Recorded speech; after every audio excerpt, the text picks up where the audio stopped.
Well, if you turn it around, Yeah, but I have one hand on the camera and one hand on here, so. yeah, There we go. I've got a couple rubber bands there. Okay, and Okay.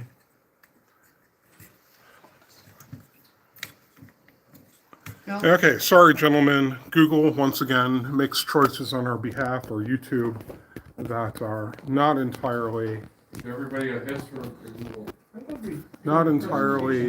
useful to us. part of I'm holding down. Yeah, but I got to make sure I'm above the buttons, and we probably need to pull it back a little bit now. Someone chapel bag with nasal relief in it? So, if anyone. My wife says I'm addicted. So if anyone is unhappy about having to view this in portrait mode, send your angry comments to YouTube support and Google support about the quality of their mobile client, Yes. their mobile I made that. application. We have to. Okay. We're live. We're live. We're live, we're talking. All right, everybody, hang on. Quiet on the set. Well, good afternoon, and wherever you are, it's afternoon here. This is the December 6th. I think we just lost the picture. It does this every time you switch it. There we Okay, go. Keep talking. all right. It's rotating, that's interesting. David's got the Oh, board it's already. good. I see. Okay. Oh, Sorry. okay. This is the December 6th, 2025, ChicagoTIUG group meeting, the last meeting of the year. And we have a pretty much full crowd today. Right to my rear is Ken. Next to him is one of our newest members, Dan. There's John. Raise your hand, John. There's Kyle.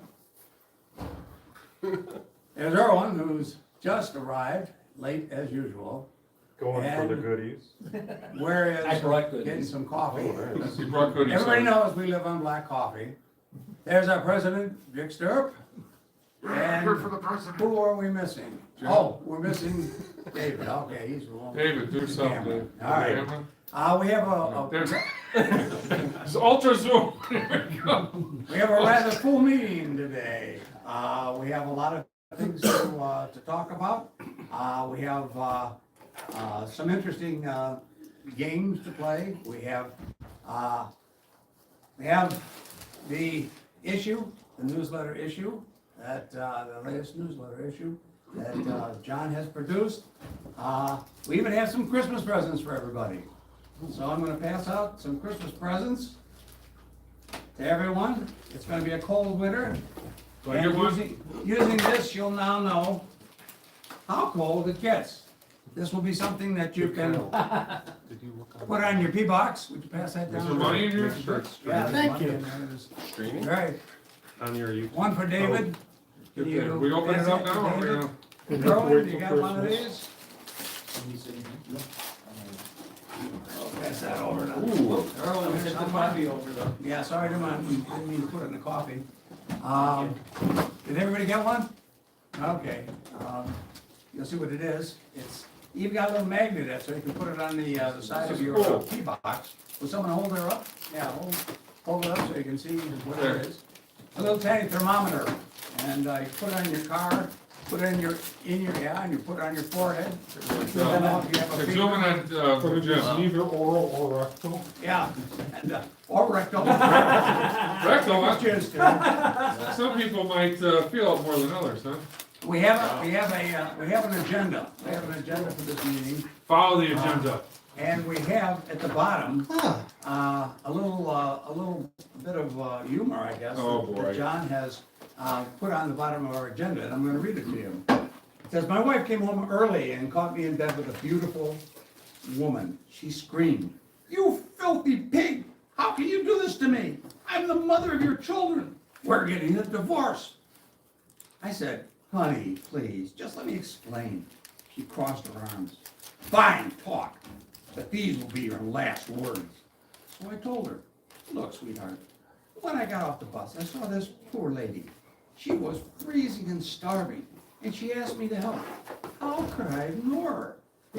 I brought her home and gave her the pizza that you didn't eat last night because it was too greasy. She devoured it. She was filthy. So I told her she could take a shower. While she was in the bathroom, I noticed her clothes were dirty and full of holes. So I gave her the lingerie I bought for her anniversary. The ones that you hated because they were black. I gave her a pair of your jeans that you never wore anyway because my mom bought them. Then I gave her that shirt that you didn't even unpack because it was from a cheap store.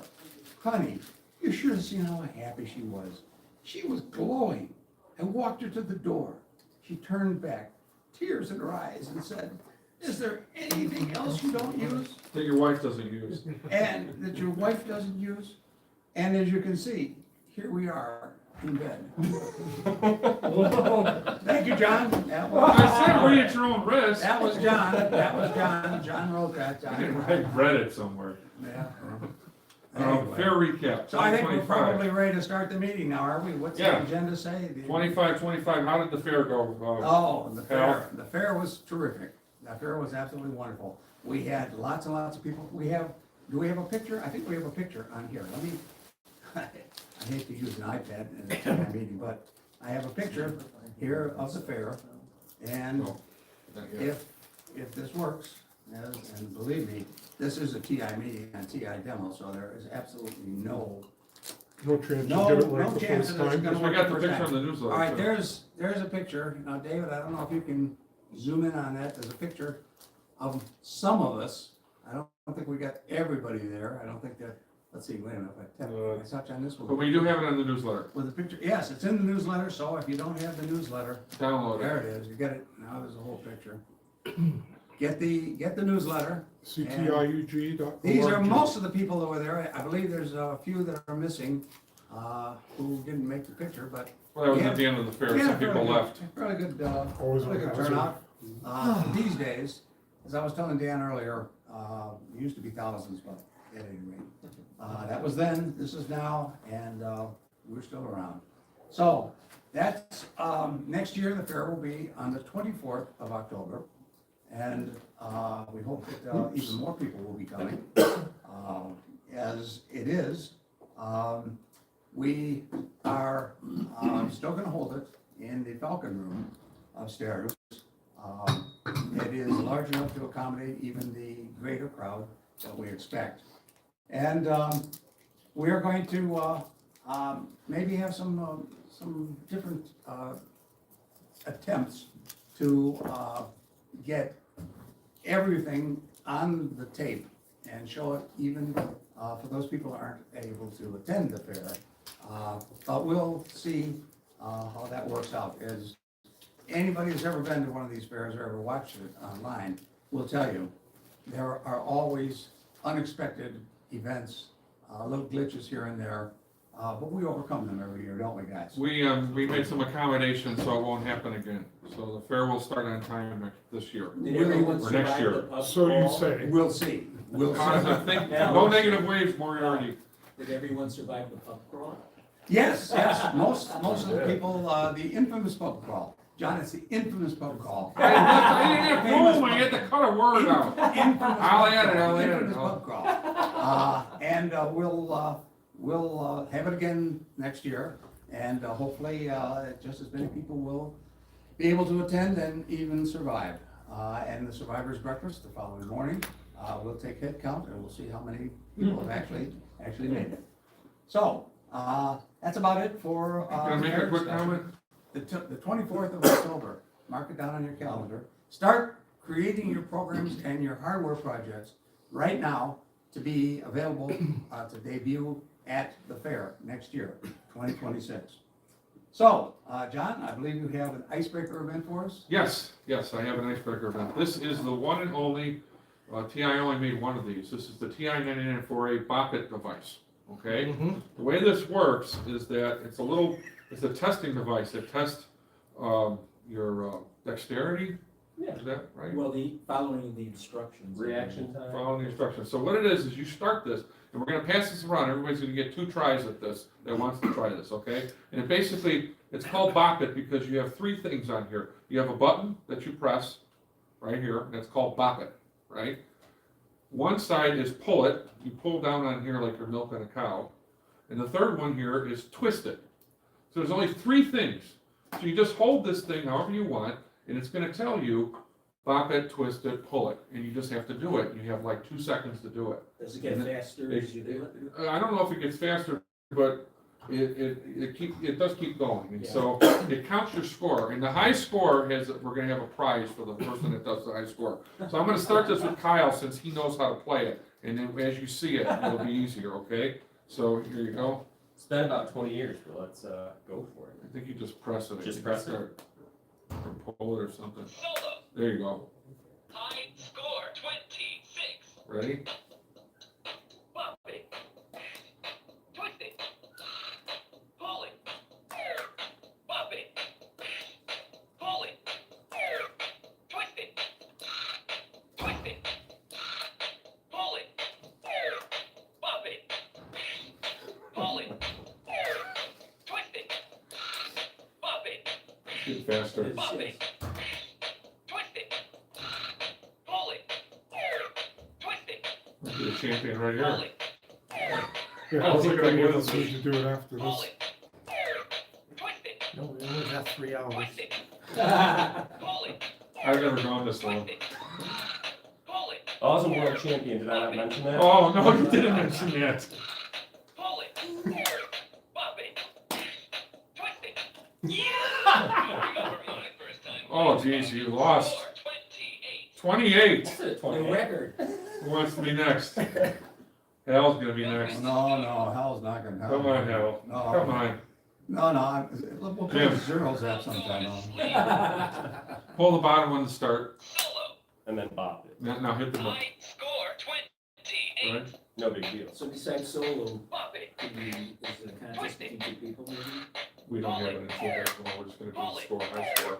Well, that's what I was wondering, is it like a duplex? Yeah, they have a duplex home. Hello. Score 4. 4. 28 to 4. You're in second place. Alright, Pull the bottom. Start. Oh, just hit the bottom button. High score 28. Bump it. Twist it. Pull it. Pull it. Pull it. Bump it. The pull it's an easy one. If anyone gets my drift. Bump it. Twist it. Bump it. Twist it. Bump it. Twist it. Good. Bump it. Twist it. Pull it. Twist it. So this will be Pull it. faster. Oh, I remember my first time playing Bump It. Score 18. Everybody remember their own score, okay? 18. Very good. who's Bump It next? High Al. Score Well, Kyle's 28. got the highest. Bump Said- it. What did you get, 28? 28. Too fast for you? Yeah, that was retired. They pull me back in.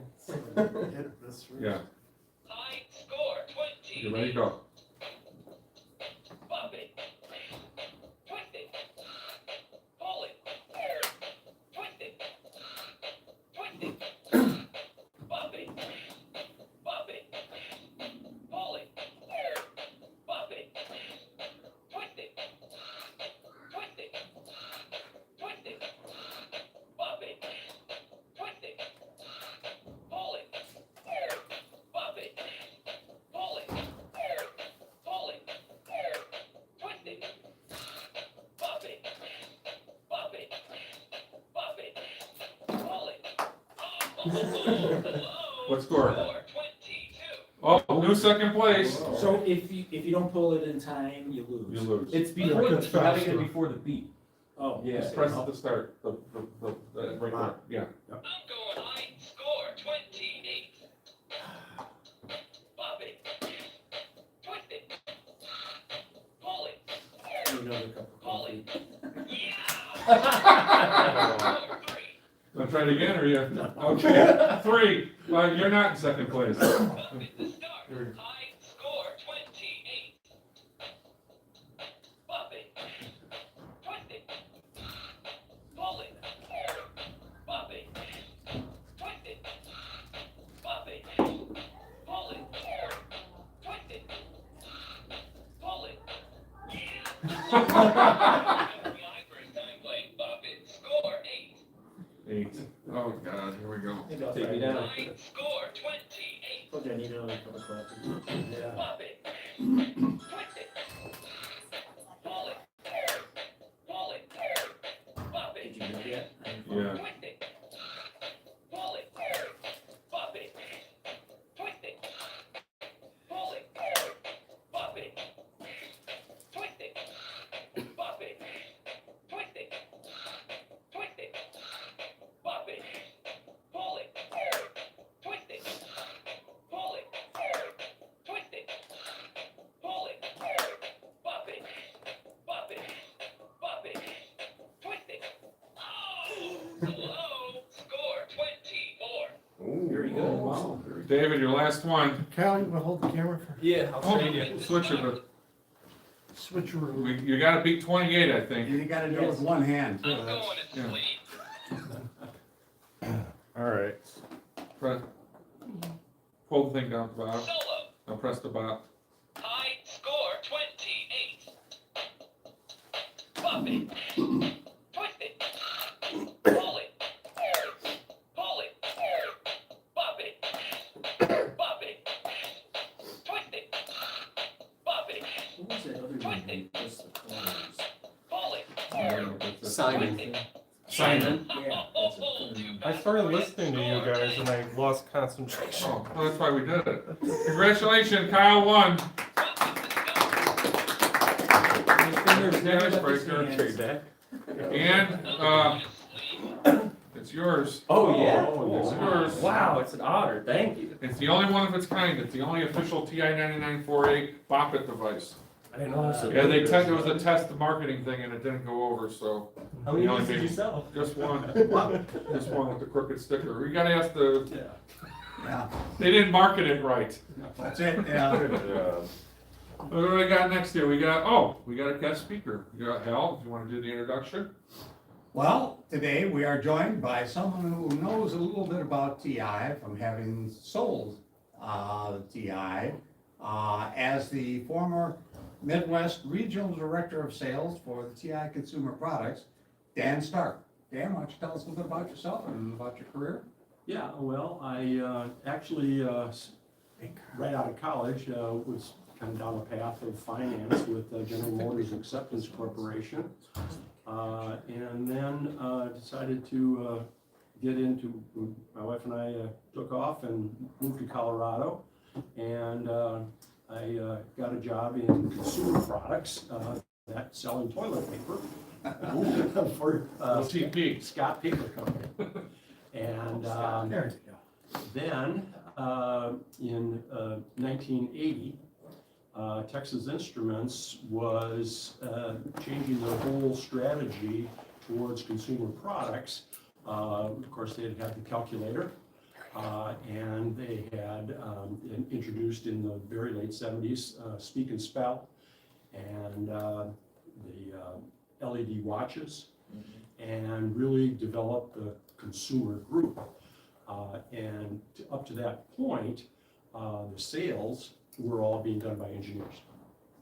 And the guys that literally wrote the codes and they were out there trying to sell it. And which How did that work? many, that didn't work too well, but the person who was headed up, it was actually called the calculator division at that time. So this is late 79, 9-ish. He came up with a strategy that what we're gonna do is we're gonna go out and find people, young kids with consumer products background. They know the channels of distribution of retail consumer products. Doesn't matter if you're selling toilet paper or razor blades or what, you understand the channels of distribution in retail consumer products. So they went out, they hired a headhunter in Florida, a guy named Steve Mersan, and to go and recruit those kinds of people with background. And one of the guys I worked with at Scott was a guy named Dan Corman, was one of these guys that was hired, and Dan then got me involved, and so they would put together this relatively large ex-consumer product Salesforce guys. Johnson & Johnson, Procter & Gamble, Duracell, Scott Paper Company, all those kind of guys. None of us had a clue of what a computer did, what it, how it worked. But you were gonna sell it. But we could sell it. And then, so I joined in 80 as a salesperson here in our office was in Arlington Heights.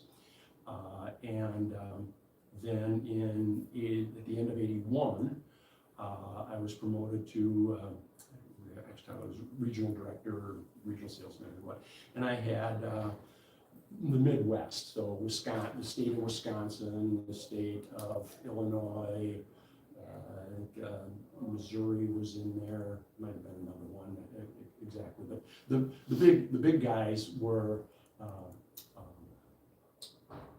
Sears, Montgomery Wards, and Polk Brothers, and there was also, there was arguably one of the first electronic superstores in Electech. I remember like that, And yeah. Mort Goldman, who was like. Kmart? Was Like it? Kmart was in another guy's region, but yes. So, and then at the same time, in fact, the exact same month that I was hired, Texas Instruments hired a guy named Bill Turner. And Bill Turner was probably the best salesperson. He would have been a snake oil salesman if it had been the 1800s that you could ever imagine. He came from Digital Equipment Corporation. Sell you sand in the desert. He could do that. He could do that. So what happened was in 1975, TI, and a lot of this timing and kind of brought my own memory back. I had an old article. I made 10 copies of that. I'll give them to you later. Thank you. This is an article written by Texas Monthly in 1984. So 4 months after we really went out of business. 6 months after we announced we were going out of business. Very accurate chronological order of all of it.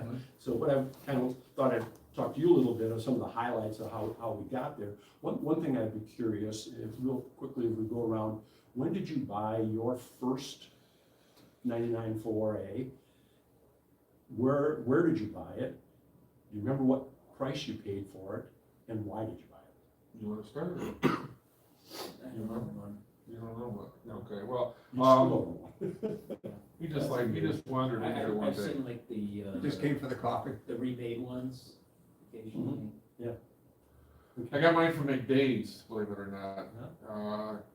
And I bought it when I was still in school, so I didn't have a lot of money, so it was when they first had the rebate.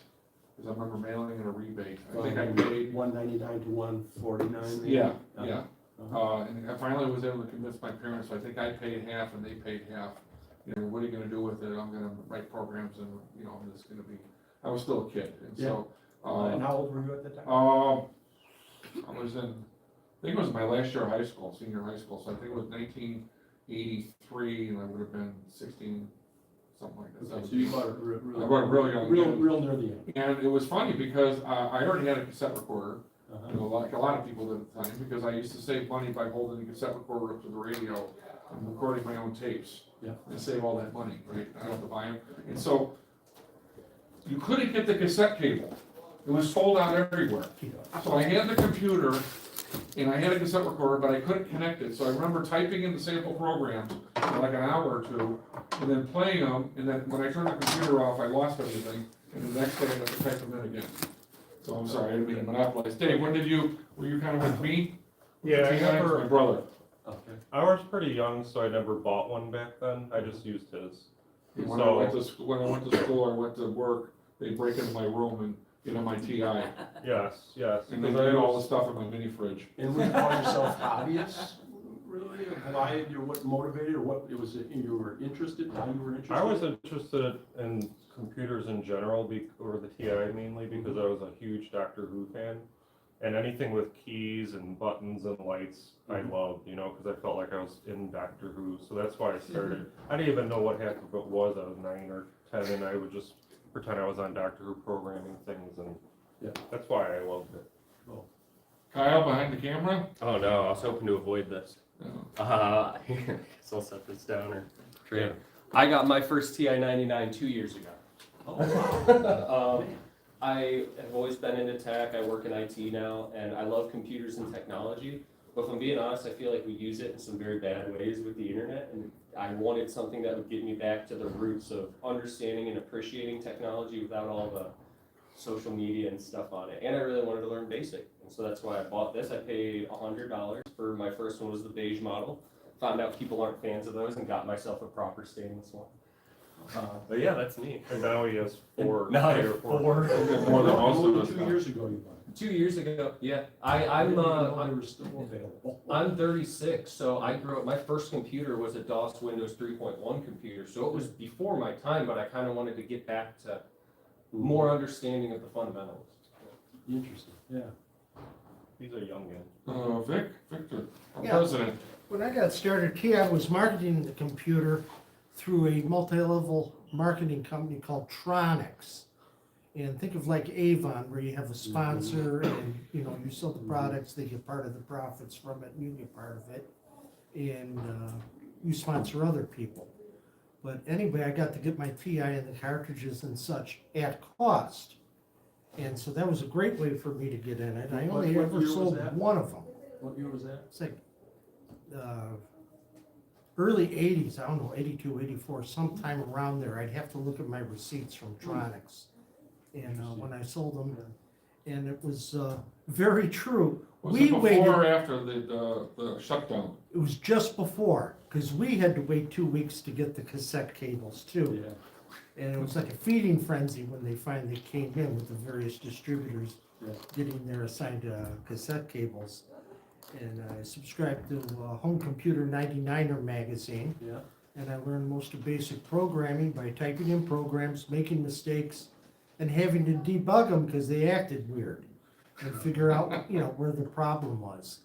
And saving stuff on cassette. It was a lot of fun. And while I was working for that outfit, Black Friday, TI went belly up on it. And now we really didn't have a product we could sell competitively because all the big box stores were selling at a loss just to get people to come in, and they were gonna make money on the software, on the modules.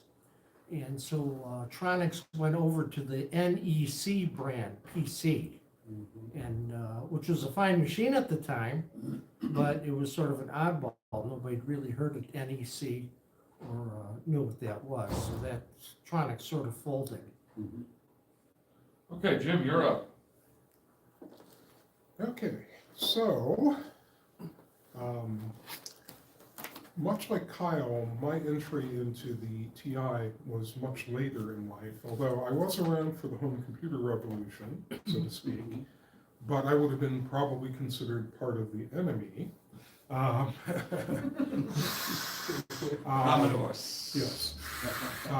Simply because, not because I had a informed decision about what computer to buy. It was the computer that probably most of my friends in the neighborhood had at the time, either VIC-20 or 64, but they were visible to me in the sense that when I would go to the local Sears, there would be a display unit, and you could buy everything you want with it from there. So, you know, I tinkered with it a little bit in the early days before we had a computer in the household. Also, the other thing is that I didn't buy the computer, so I didn't have ultimate say as to which computer it would be. And then there were other reasons. For instance, in the Chicago Public Library system, they had Apple IIs. So there was a pretty broad ecosystem of microcomputers back in the day. But, you know, going forward, I ended up developing a broader interest in technology of the time and computer history and things of that nature. And then I realized that there was still a local Chicago group that was still meeting after all these years. And kind of joined in. Yeah, now I've got a bunch of TI stuff in storage, including a couple consoles and a couple of boxes. So it wasn't, this is the one. You didn't fall for that, you went to the enemy at the time. Yes. Bill Cosby, this is the one. Okay, I'll buy it. Hal? Well, in about 1982, I had a cousin who was working in a store directly across the Northwest Highway from the Arlington Heights racetrack. The store is no longer there, the racetrack is no longer there, and sadly, my cousin is no longer there. But he sold 3 different kinds of computers. He sold the TI, he sold, I think it was the Apple something or other, and he sold some IBM version. He said, the one you want is the TI. He said, of the 3, the TI is the best. And I said, well, what the hell would I do with the computer? I had no idea what to do with the computer.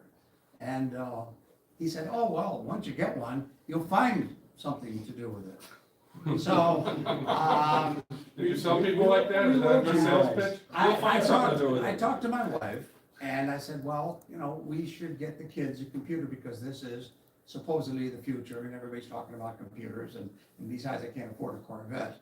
So, So was it TI or a vet? yeah, well, it was about that, because in those days, a TI was $500. I went to Polk Brothers, it was just immediately, apparently. Now, can I stop you for a second? Can Did you? try? No. You earlier said, and I wanted to say, you said, back in 1992, you didn't buy it in 1982 maybe? 82, yeah. I'd say Okay, I'm sorry, I 82. forget. I was like 92. Yeah, okay, in 82. 82. And, at any rate, I went to Polk Brothers. We talked it over, my wife and I Polk talked City? it over. Polk Brothers was a big department store in those days that sold all kinds of electronics and all kinds of everything. And they're no longer around either, of course. And I'm surprised I'm still around, but anyway. I think their foundation still around. Yeah, so the rebate was no longer valid. So Polk Brothers gave me a $250 rebate. The thing cost $500. And so we took it home and set it up and had a little tiny black and white TV, and the kids were all excited. I set it up in my office, and I have a home office. I was selling sailboats at the time. And at any rate, my wife, who's a much faster and more proficient typist than I'll ever be, typed in some of these programs for some of the kids, and they just loved it. They just thought this was marvelous. And then, of course, as Vic said, at the end of the day, or someone said, at the end of the day, you turn it off, programs go away, then you gotta put them up again. And I thought, God, that's really a lot of work, and I'm not learning anything except typing in. At about that time, I reached the peak of my programming ability. I was able to make my name scroll across the screen. And I can still do that, by the way. And that was about it for me. And then when TI pulled the plug in October and made the announcement, I said, well, kids, that's it. We got one cartridge, $69 Parsec. Oh, we played that. That's a great game. Destroyed the original TI joysticks, Oh, just about. I wish I knew who designed those, I'm still mad at them. Yeah, and well, the Crappy kids always thought that if you push it harder, it would go faster. Oh, they were junk out of the box. But that doesn't work? At any rate, what happened was, Sorry, we you put had it nothing all, to do with that. we put it in the garage, in the closet eventually, and I said, that's it, kids, you know, we're gonna. And then along came other things at school. The kids had IBM, not IBM, but the Apples or something. Anyway, we put the thing away, and I just forgot about it until our youngest son led me into a computer store, met a girl who was doing the newsletter at the time for the Chicago group.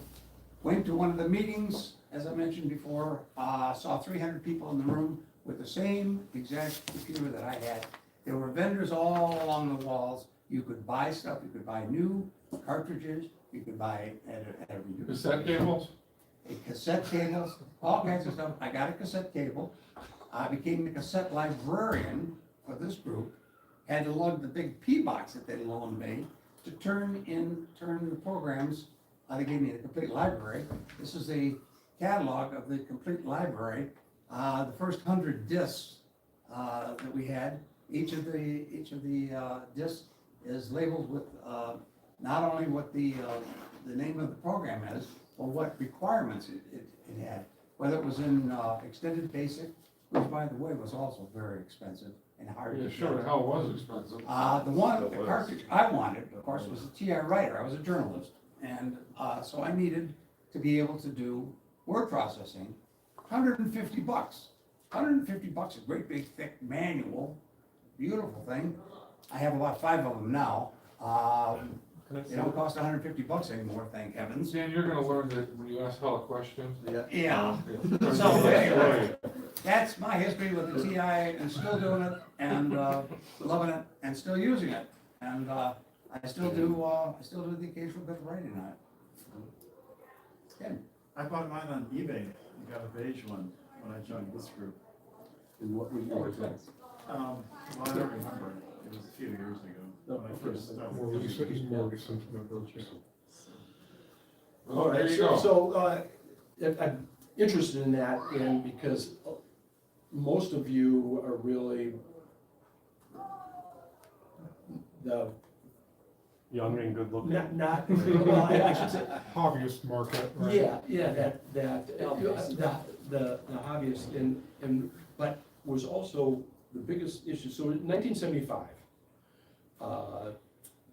TI engineers come up with the TMS 9900 processor. Like so many things that TI was doing, they were so far ahead of their time with a lot of things. Speech synthesis, LED watches, language translators, things that, barcode reader, Magic Wand barcode reader, these technologies, but they didn't know how to market them, and they didn't know what to do with them. It was just one of these things where, like, a lot of, and I was curious to see what your background is, scientists, engineers, all they care about is developing or building something new, unique, world-changing, but then what do we do with it? And that was exactly, so they, in 75, they arguably are on the forefront of a processor. 16-bit processor, most of the other ones were 8 bits. And so they said, well, now what are we gonna do with this? Well, let's give it to the calculator division and see what they can do with it. A place to send it. And also, they were selling to, as OEM suppliers, the processor to other computer startup type companies. But, interesting, who was the head of the chip manufacturing engineering, was Morris Chang. I don't know if you know that name. Morris Chang is the founder, he's 90-some years old now, but he is the founder of the largest semiconductor manufacturer in the world, Taiwan. Really? Really? Yes. Really? Wow. Yeah, and he came from there, from TI. He was, 20-some years with Did not Texas know that. Instruments, running that, and then he felt that TI had put him out to pasture, and he went off and ultimately had some other things right after TI, but then ultimately went to Taiwan and started Taiwan. The rest is history. He was an incredible numbers guy, and he would attend some of our meetings, particularly at the end. We had regional sales meetings, and all of the top brass at TI, and so the regional managers, we had to come in, we made these presentations. We had this, and Morris was really watching this. He knew there was something wrong. So we had this, it was a chart, called a stagger chart. And it was told a lot of information, but it was basically in the very beginning of the year, and we were on a calendar business cycle at TI. You put your entire forecast across the top, and then each each month, your actual went in, and then it all kind of funneled down and so I'm standing up there in front of everybody with my stagger chart showing where, and Morris looks up and he goes, Mr. Stark, is that number? And this was just amazing. What year was this about? It was 82. 82, Yeah. so it's like a year 80 before that, okay. Yeah, 80, yeah. And 82, early 83, when maybe the wheels were coming off, and Okay. he was, and he was attending all these meetings, because he was selling the chips Right, to us. yeah, I heard they were In- selling it to themselves or something. We're selling to Yeah. ourselves, right. Yeah, process automation, things Twen- like that. $20. Space, The yeah. chip was $20, when our competitors and the 8-bit processors that were out there were about $4. So that was the big issue, was we were forced to use the TI chip. So, but anyways, Morris looks up and he goes, Mr. Stark, that number up on the top there doesn't tie to your bottom number. And I looked, and it was just a math error. I said, oh, no, that's just that math, that really should be this. I superimpose that number.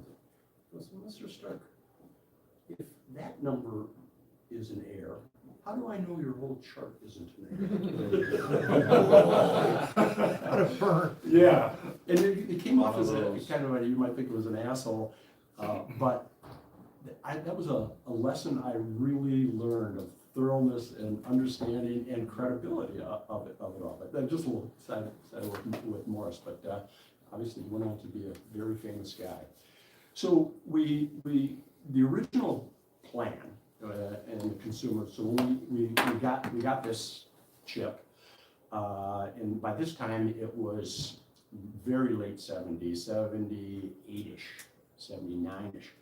And the original plan was to have 3 computers using the 9900 chip. We'd have a $7,000 true business computer. We'd have a $1,000 extremely powerful calculator, if you want to call it that, and a $300 to $400 home computer. So, and at that time, Tandy and Apple were just kind of getting into the game itself. IBM was not into the personal type computer yet. And so we finally, the very first design in 1979 had a chiclet keyboard. Oh, that was me, they love the chiclet keyboard. Why? Because the engineers Oh. that were given this were the same group of engineers that did the calculator. It's funny. That makes So- sense. That's that's incredibly funny because that's also the same kind of Do story. you wanna know something? That's the first time I've heard that. That it, because of it was a calculator division, because Right. I always assumed it was because they wanted to use overlays, which they had, that would go over their, remember the overlays? Yeah. Yeah. But it was, we knew the chiclet touch technology and how to apply it. And it was cheap, because we already had it. Right. Cost reduction is important. And so we said that, well, that was, and we didn't know where to go with it. Very, very beginning, we went to, tried computer stores, but they wanted kind of a real computer, when they looked at it. Some kind of took it on, but the very first strategy with the chiclet keyboard was to go to high-end audiophile music, stereo stores. You have them around here, I can't think of them right off the top of my head. But the idea was those guys sold audio equipment, stereos and things like that. Highland and Frederick. Yeah, those kind of guys. And they could sell it. They could, get technical enough and try to explain what we do. You'd use electricity, so yeah, they Well, I don't mean to run But again, we're just, at that time, they didn't know what to do with it. and how do we go to market? Then 1980, May of 1980, Bill came in, and started the same month I did, actually. Bill came in and said, we're taking this to every place. I will sell a frickin' lemonade stand if that's what it takes. We just need to get this thing out there. We had incredible distribution on the calculator, and let's go to all of those. That's where the consumer's gonna go and is gonna buy this. So we did, and we leveraged, and were able to get it in a lot of places, really. Oh, I thought it was everywhere at the time. But it was $1,150. Yeah. Well, you looked at it and played with it, but you didn't buy it. It was $1,150. And bombing isn't even the word. I mean, it just did not sell whatsoever. And also, you had Commodore, the VIC-20 out there for a couple $100. And so Bill said, we've got to take this thing down. And we took a price reduction that made the new retail I don't mean to cut you off, but you $550. did it, you skipped the part where you went from the chiclet keyboards to the That was a redesign. The one that. That was, I didn't mean to interrupt. No, and in fact, I never really sold the chiclet machine. Okay, By 80, when we really got in, with that, it was. they already decided to dump the sidecars and all that Yeah, crap. it was the redesign. No, we still had the sidecars. Okay, Redesign. And then, it just didn't sell. And so we took a major price reduction. And in Christmas of '82, at 300 and some, it just exploded. And we went from $20 million in sales to 200 million. whose idea was it to hire Bill Cosby, because he really Bill. pushed. Bill wanted Cosby. Story was Busey, who's COO, didn't want any part of, we're a Texas company, we don't hire. Okay, it was still a little bit That was kind of. Yeah. at the time. Bill at that time was the most thought of spokesperson and we paid him $1 million. Yeah, they said that there was always a running joke that he always said, they're paying me $1 million to give away a computer, Yeah. or something like that. Yeah. He did have an honorary doctorate in education, Oh, no, Bill Cosby Yeah, oh, was, he was very, very. and he was very- going very on how your incredible. kids can learn with this. this is the one, this is the one. Yeah. I thought you had a real doctorate in education. It's honorary? No. They That was pulled a it no. after the scandal. Wow. Yeah, well, that's all. But I didn't carry on, I'm sorry. Stories with him too, but, Yeah. so 82, it just exploded. And, Christmas of 82. And we went from 20 million to 200 million. Wow. And sold out. I mean, there was not a computer on a shelf. Did you mean 20,000 to 200,000? Because I think you only sold 3 million tops. No. $200 million. $2 million. Oh, the dollar, I was thinking units, like, No. okay, money. Right. I got The shit. business went, so now it was tenfold. Sales, not units. Sales. And, so Bill, we went to the Consumer Electronics Show in January. We were the height of the town. We sat, I remember sitting in a meeting, and Busey was there. Mark Shepard was there, who was the CEO at the time, and they gave Turner the presidency of consumer products. He was a golden boy, the hero, you know? What do you need? He sat there, I remember him saying, Fred, I need a new front end. It's gonna cost a couple $1 million, but we need to get it, and we need to get it up as fast as possible, because we are, next year, '83, there's gonna be 7 million computers sold in the market, and I'm gonna sell 5 of them. And, 5 or 5 million? 5 million, 5 million, I'm gonna sell 5 million of them. And, I know what's coming. they, you know, they bought it, hook, line, and sinker. Just right around the time of the power supply issue? That came later later that year Okay. of 83. So he signed up for $1 billion plan. So we went from $250 million of sales, and and we're on calendar year. He signed up with the corporation for $1 billion plan. We had about 10 regions. I remember I had about a tenth of it, roughly. So I had 100, I was 32 years old. 32 years old. You must have been flying high. I had a business plan, of $200 million. Wow. 32 years old. Bill went, because anybody who had even tasted it in 82 wanted more of it, and anybody who wasn't in on it in 82. 32 years old at that position, that's incredible. That's Bill incredible. was 36. Wow. And so anybody who missed out on it was big. Yeah, I mean, retailers were calling us. We got to have it.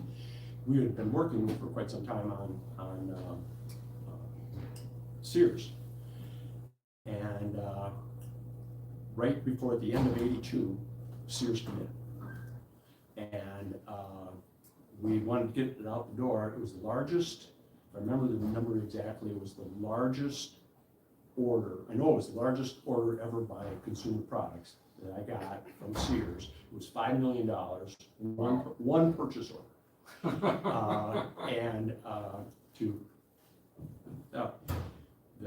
The night we closed Sears, and this will give you an idea of what Bill was like.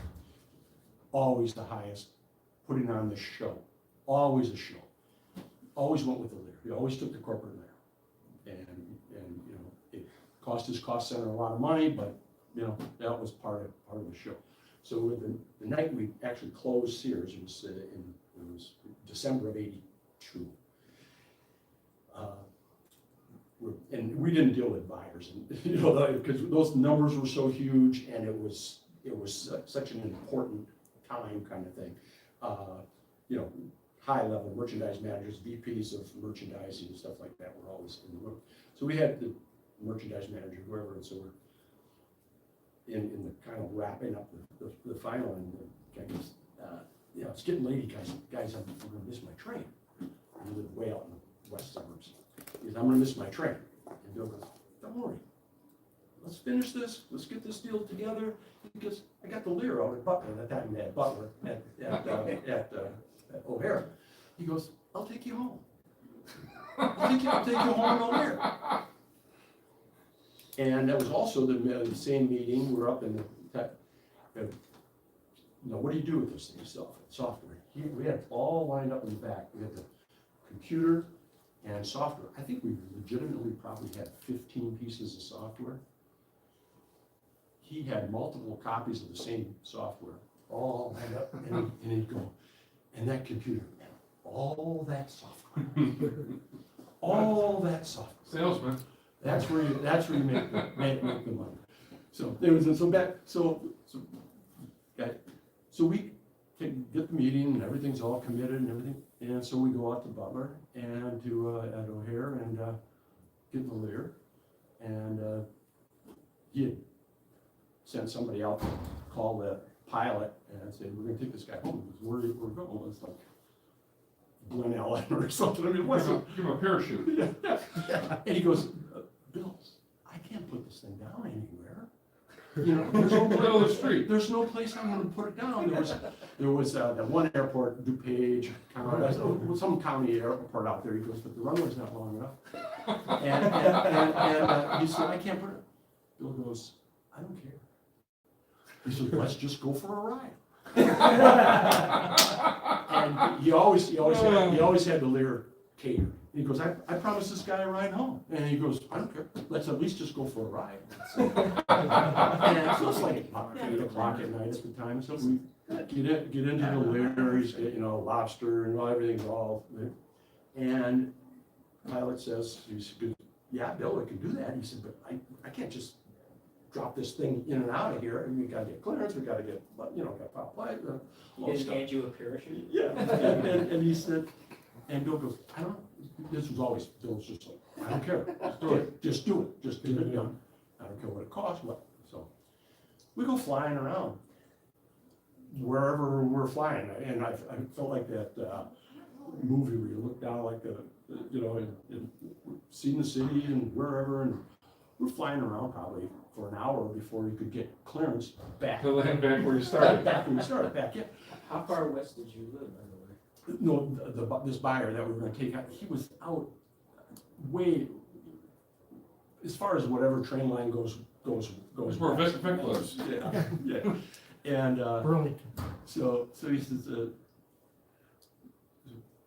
get off the plane, and, Bill says, I said, the pilot, I said, what did that cost? He goes, I don't know, $2,000-3,000.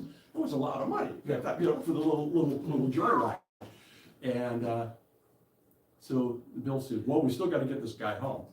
And, so he had, the captain, the pilot, have a limo waiting. And so we ended up taking the guy for a limo. But that was just the kind of things Bill would do, just impress and just do. When did you, because I know it was coming up, when did the power supply issue hit, and did that affect the decision to cancel it? Because it had to cost a lot of money. Well, that was just another bump. It cost us, it's in here, the exact amount. Okay. That happened also in early '83. Well, I'm saying, did that contribute to the decision, the losses? We took a or- big loss, yeah, we took a big loss, but what really was, so now we're trapped because of the VIC-20. And Jack Tramiel, who was a Holocaust survivor, street fighter Commodore, he was a match for Bill Turner. Well, I heard, And he knew that he could take Bill Turner down the price curve, that he could not. is that rumor that this was a little bit of retribution for prior? The calculator. Yes, I heard that there was a little bit of animosity there. Yeah, well, that was a whole nother story, because when we invented the chip, calculator chip, Mhm. sold it, Bowman, numerous, Just about every. calculator chip, everybody Yep. was in Yeah. was in the calculator business. Was it Bowman Where's or it? Bomar? Bomar, not Bowman. Because my dad had a Bomar brain. That was his Bo- first one. Bomar was one of the biggest ones, and we were selling the chips. Yeah. Had a whipping of- TI said, we want this business. And that's Yeah. when we started. Because the rumor is that TI, what's good for the goose, good for the gander, TI ran him out of business, Or and almost he was ran going out of to business, yeah.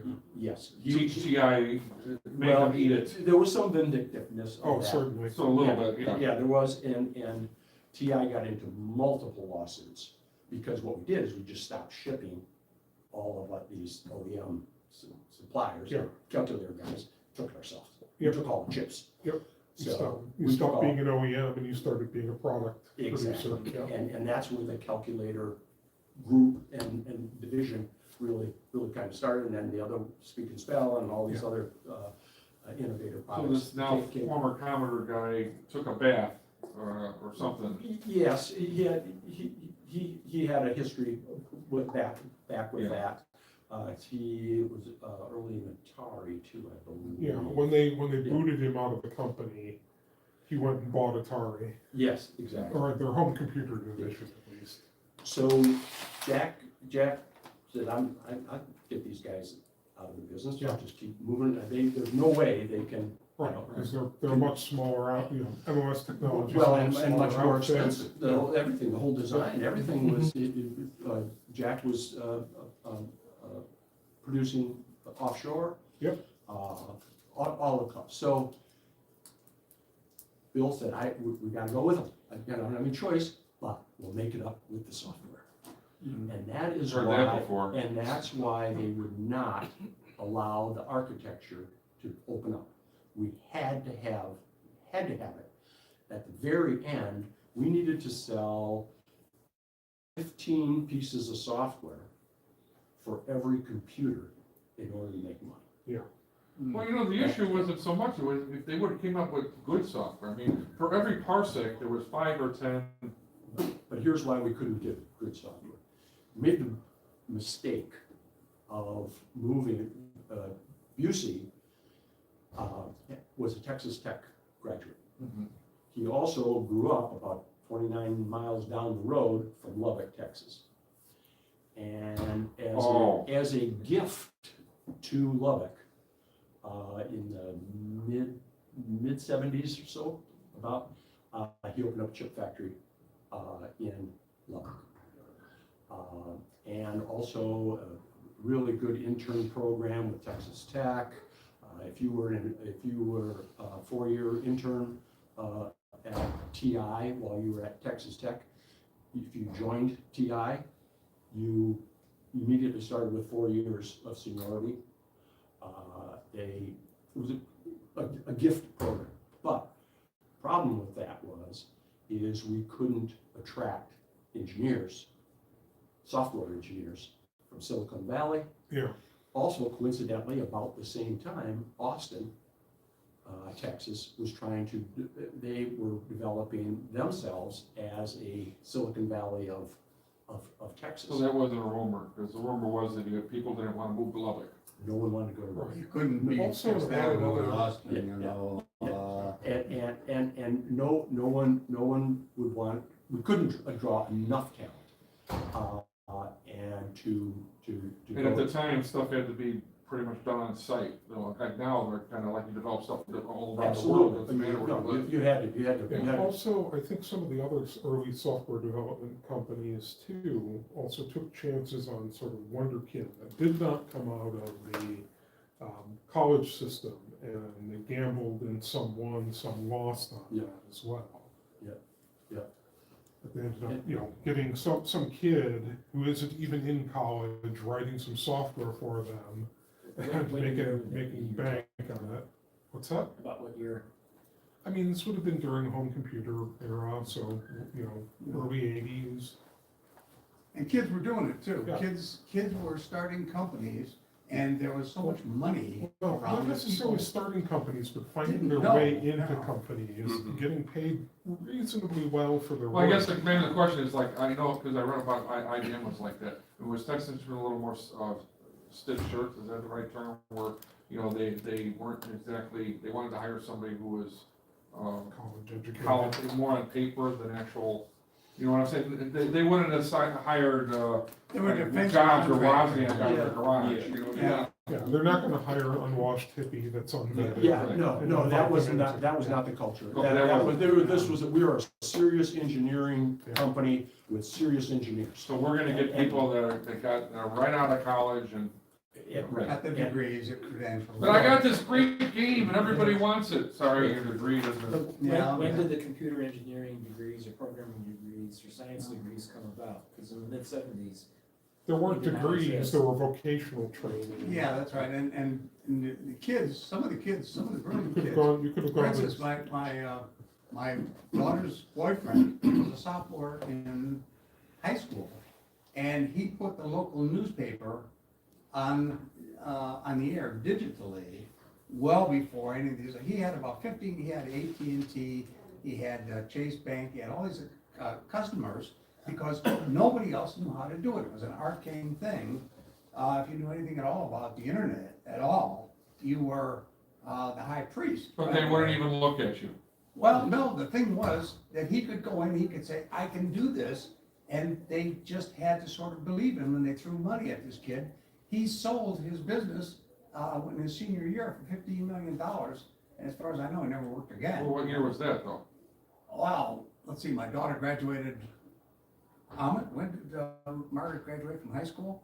It was in the nineties, early Well, nineties. see, the thing is that we're talking about the early eighties. 93, I The think. culture in the early eighties is that he wouldn't get his foot in the door with these big companies because they wouldn't even look at him. Well, yeah, that was the difficulty. Now, later on, Yeah, later on. After But Silicon at the Valley, time, Texas you know, Instruments kind of was more a defense established itself. contractor, and they had to maintain those credentials to get government contracts and everything else. You couldn't just walk into the Pentagon and say, hey, look, I got a bunch of teenagers over here who can, you know, develop a bomb, and stuff like that. They didn't believe me. The whole thing was, guys like me, 80 years old, were looking down their noses at anybody who didn't have the credentials.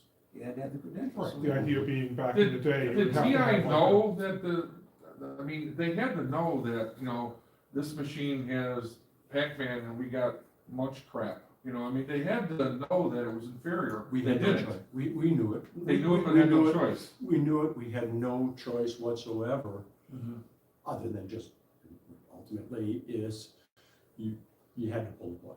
Because you couldn't develop enough software, useful software, Right. useful software that would sell through the amount of product that we had out there in the marketplace, because we stuffed it. Bill was still building it. He's building to his $1 billion plant.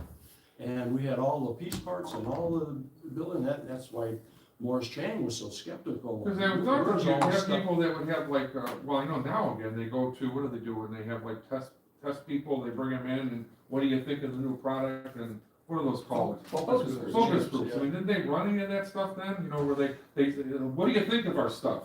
You know, now don't get me wrong, we bought it, Yeah, but but no, that probably That had was probably more, at a higher marketing yeah, level. that was, right? that was more Like of you start, a higher marketing mentality, and this wasn't, this was, you got this, the engineering mentality or the TI mentality. you've got the engineering mentality, you've got the in-house marketing, you're not necessarily buying and advertising companies' Exactly. expertise. And here's a question. And the ego was, you With the could do divisions it all even yourself. talking to each other about this, I mean, because when we were in Lubbock, we were told quite confidentially, because SOBs in Dallas, they don't know what the hell they've got here. They don't know the powerful they had. We had to dumb this down and sell it as a game machine, when in fact, we had a very, very powerful computer, but it wasn't being marketed as powerful as it was, because we didn't want to be in conflict with the pro division. Oh, yeah. I remember I went The in- 990 That came, computer versus. that came a little later. That came Yeah. actually when we got out of the home computer, in '83. Then immediately almost, they started, There was really, the, there was a 990, there was a essentially a lower cost, eventually a lower cost 990 system that was actually based on. Or 99.2? Yeah, the Well, 99. not the 99.2. Yeah, 99.2, 99. No, I'm not talking, Oh. I'm not Oh, talking sorry, computer, it sorry. was something that was intended to run the old mainframe Got it, stuff, okay. but used the TMS 9900. I don't remember what that Is that product the TX was. roll? Is that- well, no, there was, right at the end, before we pulled the plug on it too, in January of '83, when everything was Yeah. gonna be incredible. We also had the 99.2, Mhm. which we killed. Yeah. Barely hit the market, if hardly at all, because there was no reason for that $100 machine, because Yeah. 20, and we were soon to be headed to $100 ourselves Right. with the Full 99.4A. market for But it. there was a 99.8.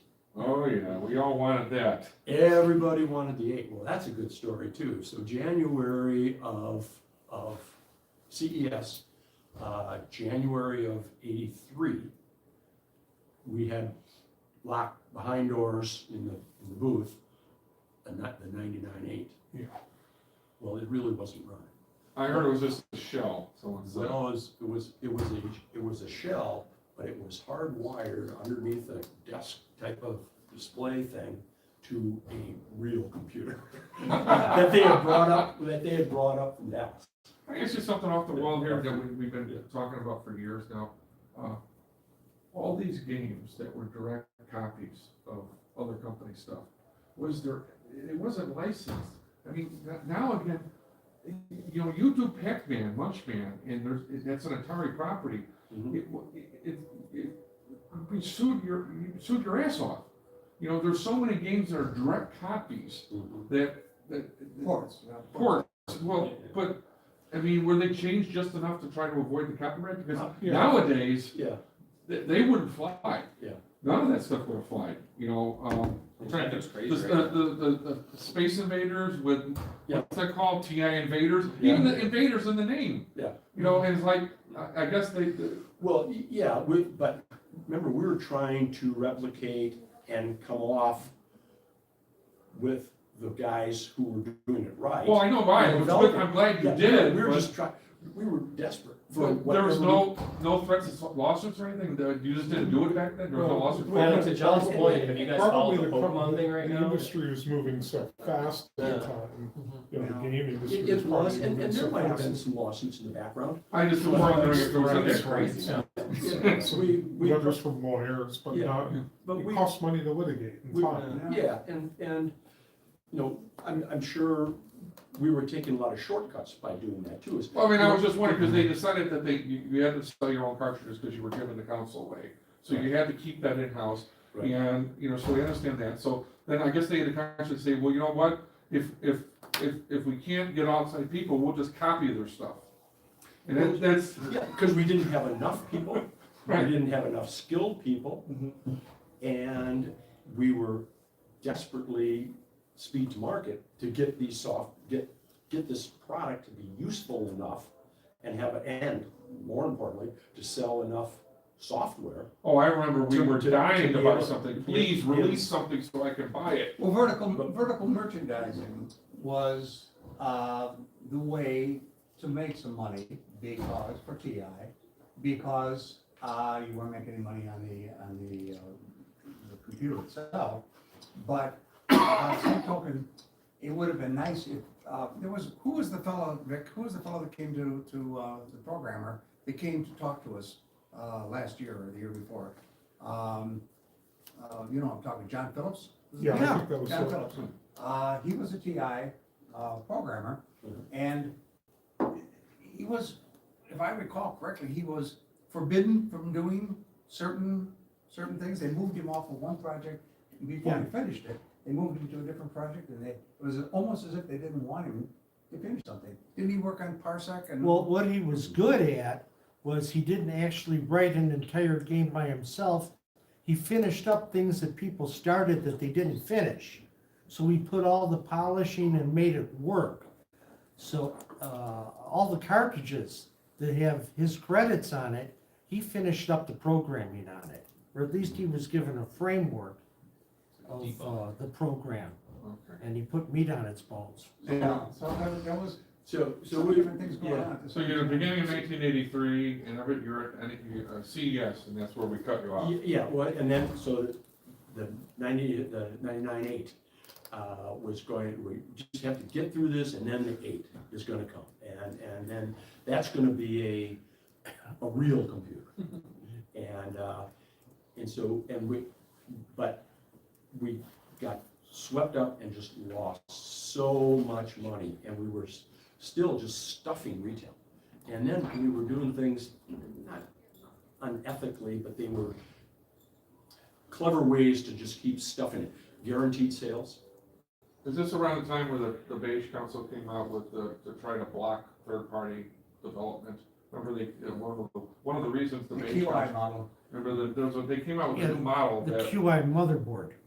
that wouldn't work with third-party cartridges, because third-party cartridges had, and this had to be right around that time, because I know they went to they went to the gray one, right, or the beige one to save money. Yeah. But the original, was it the original or a second one? You couldn't put third cartridges, they wouldn't run.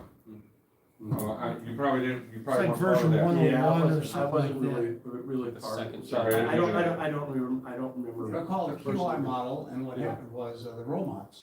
Romox was turning out cartridges that would go into the silver console. But to block that, they had, what was the chip, what was the Nichols. it looked for a GROM. Only TI made a graphics read-only memory. And so the And- grounds was copyrighted, and so they Yeah. wouldn't let them, they made the council so if it didn't have a ground, it wouldn't run, and they wouldn't license the ground to Yeah. anybody, because they wanted to keep it in-house. And there was only one cartridge manufacturer that was licensed by TI to make cartridges. I'm gonna say you're a marketing guy. And And they Right there, ran so- ads saying ours will work in any TI, we're licensed Right, and we can make And, it. and that was a group of ex-TIers that got that special deal, that special privilege. really. That was not open up to everybody, that was just a sweetheart deal with Mhm. ex-TIers. So we get into this war, we cannot win. Ultimately, Tramiel takes the product to, excuse me, so, but we're still just stuffing all this product in. And we had to, and we came up with some very creative sales things, like guaranteed sale, like, extended dating. We ship it to you now, but the payment terms are net 120. Well, I like the free expansion box, that was nice. Net life, whatever kind of thing, and guaranteed sales, which turned out to be part of the demise, because when Tramiel took it to 99, it stopped. Well, remember, when they started giving the expansion box away for free if you bought a couple cards. And that had, I can't imagine making any money on We that. were trying to do everything possible to try to sell this stuff through, because it was gonna come back. What was Oh. guaranteed sales? Guaranteed sale is, you buy this, you buy it, and if it doesn't sell, Okay, you can return it. gotcha. Return privilege, guaranteed sale. And so everything had a string on it, which also got us into some amount of accounting issues, because what you're saying, we didn't really sell this if it's guaranteed. Return back. Right, if it's a return privilege, You're guaranteeing the, sell through. right. Yeah. Guaranteeing They the can't- sale. Right. Is that the thing where they can't sell it, artificially you inflate a can't quarter, take it where back. it makes it look like, the sales went through the roof? When it might come back and bite you in the ass, but you don't wanna worry about it, cause it's, Yes, well, and that was part of the things that we got in trouble with the bean counters on, was you're taking sales, you're booking sales, right. But you're not actually moving product. but you're not selling it through. Right, doesn't actually end up in a consumer's hands. Exactly, and, The money doesn't. yeah, now, and, we had, and then we had, extended terms. I will not get caught in And we had trouble. one we had with Cotter Corporation, True Value. And we sold in a huge amount into the Cotter warehouse, that we convinced everybody coming out of 82, this is gonna be unbelievable, and that all the hardware stores would pull it, because independent hardware stores. And we shipped in, I forget the number, I mean, it was under my umbrella, but it was many millions into the Cotter warehouse, with, like, if I remember right, it was like 120-day dating invoice. So it didn't sell through, and the bill was due. And Dan Cotter was so emotional, and he said, "I cannot write you guys this check.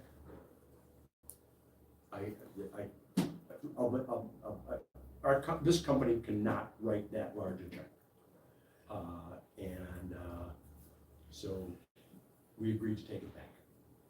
And so took it back, but so the wheels were just coming off, and Turner then had taken it to 99. We had to go 99 head up, and sales. There was a lot of sales, but Is this one time where it was bumped, they were playing price to the floor? so take right, and we just continued to lose money. Then, yes, I think it was, that summer was the transformer problem. That was another, Couple million, you know. yeah, yeah, and here is the exact amount of loss on that too, I'll give you. But, we just kept bleeding. When did they start to allow the third-party modules, or was that after the Never demise? did. Never, that's why I was asking you guys earlier before the meeting Okay. started, is when did they open up the architecture for you? Because we never did, we couldn't. And again, for all the reasons we've been talking about, we had to have it. We had to have it all. And so the bleeding continued. We had, even if the business plan would have been maybe 500 million, we might have been okay. And we had opened up the architecture. Can I ask you a question? You've had 40 years to think about this, and I'm sure you have, okay? Monday morning quarterback, what do you think, if you're the head of Texas Instruments, okay, what do you think could have fixed this? In other words, was this inevitable, or was there something they could have done right? You've had 40 years to think about it. Yeah. What we could have done right, it's also in this article, Okay. is actually, there was a design, just as we introduced the 99-4A in 80. We also had a design that was off of the Z80 chip. I heard about that. They were talking about going. And a Z80 chip that we could buy for a fraction. We had the design, the product was far down the development. And Busey and Shepard said, no way. There's no way we are going to buy this processor from our competitor. Because this might be not your Which area is here, kind but. of funny, That's right. because, this is kind of funny though, because then that would have, if you had done that, that would have put you in line to possibly take advantage of, what was the Microsoft sponsored system that was largely a Z80 and TMS 9918A? That was the, I'm trying to think of that computer line that was popular for a brief period in Japan and didn't get much penetration in the US. That was. Oh, yeah, Aspect, Not the Sinclair. No. No, There was, That was the C80. the one that Tom Clayton is always on about. yeah, my memory's not working right now. I should know this. Commodore had the Amiga. No, not the, They these lost are their not, shit with, yeah. this is a Microsoft sponsored thing that they, to try and create a standardized architecture. And they standardized on the Z80 processor and the. Well, when I was thinking is that, there was some design I decisions. never followed that. I was concentrating on Guys, TI. we gotta have one Pretty person much. at a time, Okay, sorry. otherwise at home it Okay, just I'll shut becomes up. jumbled. So, then I'm getting close to the end here. So they killed politically, pride, whatever you want to call it. We're an engineering company. We're not going to go buy somebody else's processor. You guys go figure it out. Okay, that's one, okay, processor. And so that could not cost us. Well, it goes along the line, because one of the biggest problems with the TI, even that we deal with, No. is that it's so slow, Definitely not because CPU. they had to pigeonhole 8-bit memory to a 16-bit processor, and if they would've went with the Z80 or whatever, the Z80, I think, is an 8-bit processor, like everybody else was using, and it would've been so much faster. Z80 soft Yeah, code. and that would have given us a lot more flexibility. No, And had we, it's not an add-on, it's a product. had we opened up the architecture, because the thing was, and And TI did make some, well, people would ask, well, why do I want, that was the question. And that's why one of the reasons I asked you guys, why, what am I gonna do with this? You know, and that was the major question. Vic and Commodore, I told you, we play games on it. See, It's kids, and they call the toy a toy. it was simple with me, the TRC, TI did get into it. okay, they had the Atari TI 400 did and make some 800, success 800 was too systems much late in money. the game. So with me, it was VIC If 20, early, they would. TI, okay, Better or position. Commodore, or VIC, or Atari 400. Yep. And they were all about the same price range. Yeah, MSX fans. And the VIC 20 just looked like a toy. And I did enough research seeing that it had no memory, it was a piece of crap, right? And I wanted the Atari 400 because they had all the good games, but that chiclet keyboard was terrible. So I bought the TI because of the real keyboard. That's the reason I got the TI, and the price, of course. But those were my three choices. I could have afforded either one of those, but I bought it for the keyboard, okay? And then later on, that's when I found out that, you know, all this other stuff, but, you know, I'm stuck playing Munchman instead of Pac-Man. I'm stuck playing TI Invaders instead of Space Invaders. And that's when I started writing all my own stuff, and so many other people did. Because if TI is not gonna provide it, we'll provide it. And so that's why the user group, and I don't know about, you'll know more about other user Right, groups. so- TI got so powerful with Right. user groups. But to go back to the Yeah. subject matter that I was struggling to remember, MSX was the system I was struggling Okay. to remember, that if they had done that, they would have been very early into the MSX market, which was a Yeah. Microsoft-sponsored open architecture based on the Z80 and the TI video chip, Yeah. and Yamaha. And that was all, then it was, the word was, is it Microsoft compatible? Yeah. Type of stuff, and, but again, pride and just getting the cost that we're locked into, and trying to kick the can down the road till we could get the right product that had the right software, that had the right power, and we were gonna open up the architecture. Do you think that the playing chicken with Commodore still would have affected it? Oh, I'm You sure. know what I mean? Because, it was like a race to see who was gonna blink first, it seemed.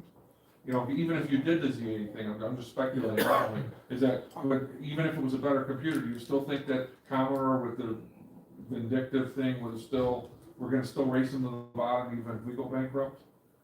You know what I mean? Well, I mean, they might have been more We would have be been, more yeah. competitive on price in that respect, that if they Yeah. didn't have as much in-house. Oh, I know what you're saying. So basically TI, as I was told, TI always had, so it cost more to make a TI than it did the VIC 20. Yeah. And so Commodore can always come down cheaper than TI. So if they would have went with the Z80, they could have competed better on price. Is that what I'm understanding? Totally, and Tramiel knew that. That was his strategy from the very beginning, was as long as these guys are gonna hang around with that product, and that processor, and manufactured in Texas, first, where I'm manufacturing mine in Asia, and that I can win this. They can never, ever go as low as I can.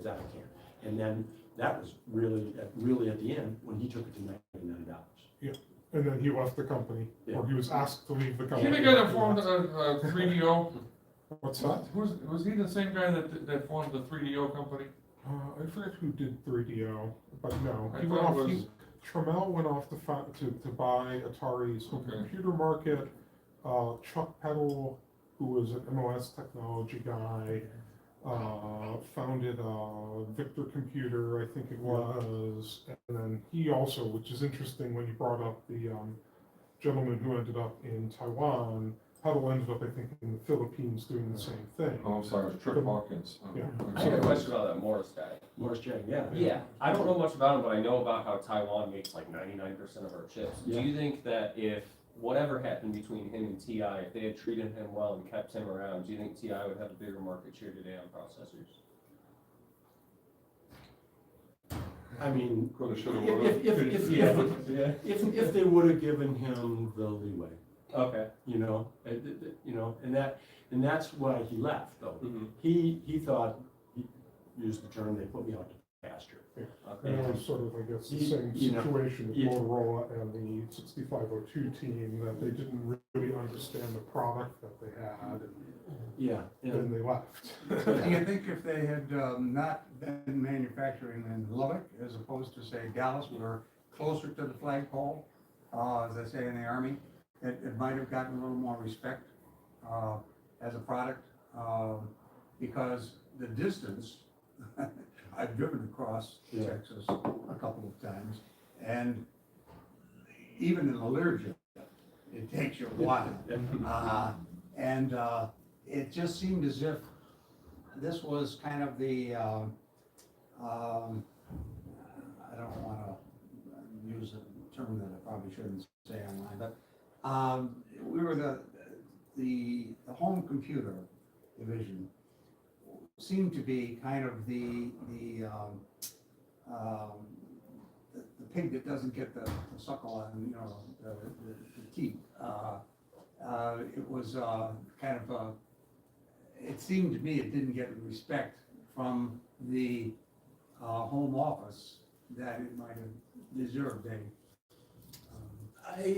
I don't know if it was the respect, it was, the TI way was, if you earned your stripes and you did, like, they let Bill run. They just, and anything he wanted, anything he asked for, just, Well, the money was coming in. just bring in the money. Yeah. That's all we cared about, and Turner was brilliant enough to sell them on this. Gentlemen, we are entering a historical revolution. There's gonna be 7 million computers sold next year.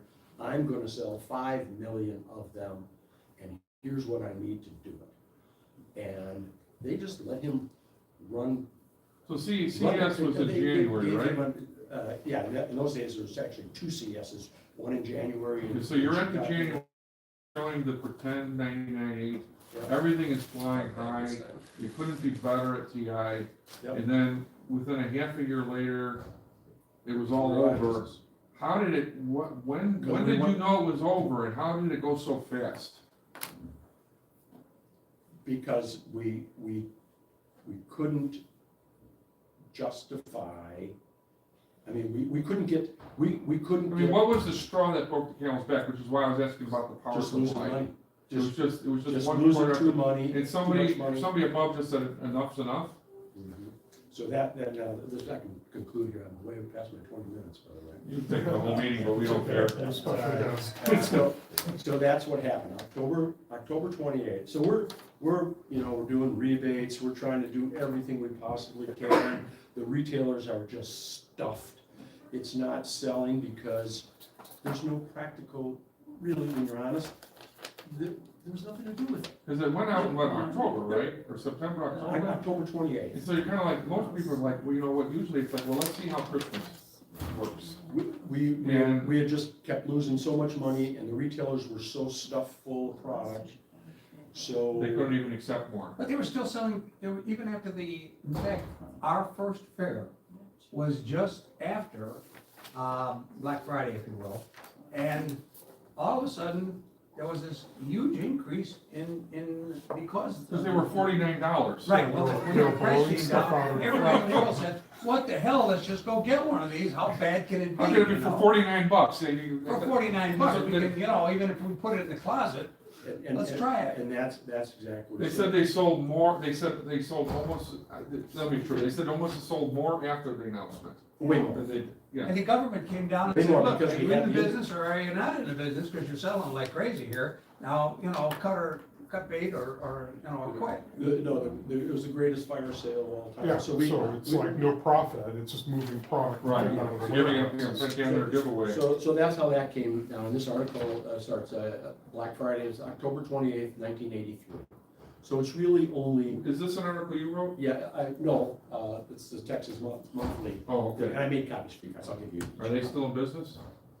Texas Monthly is still a big magazine okay. for Texas. Never mind, I wasn't Yeah. gonna, I don't wanna risk reprinting anything and getting in trouble, so. So, but that day was, so we had we all got called down to Lubbock for what we thought was our quarterly review.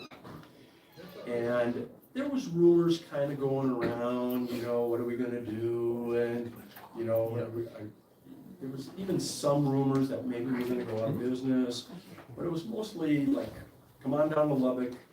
And, they gave us the format of this, each regional presentation that we had to make, showing our numbers, where we thought we were really gonna end up, what it was gonna take to sell all this stuff through. And so we get down to Lubbock, and there was, for the first time, the room was like an auditorium type thing, room, gold badges.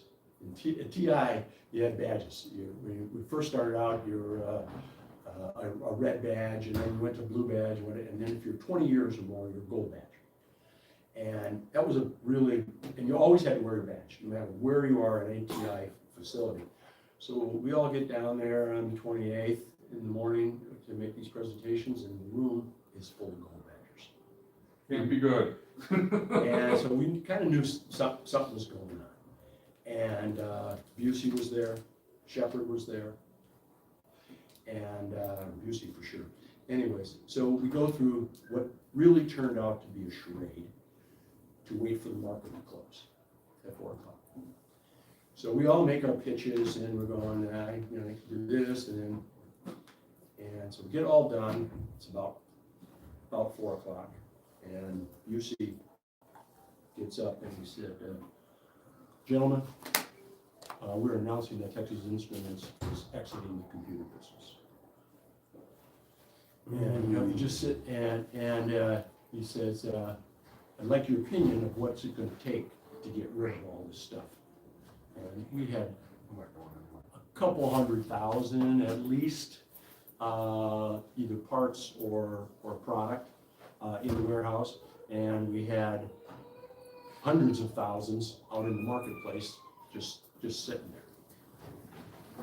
And so I said, well, maybe if we can take it to straight up 99, I think we could do what we could do.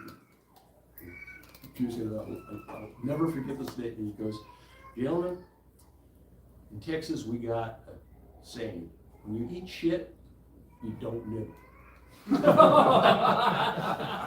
He said, we're taking this thing to $49 right now.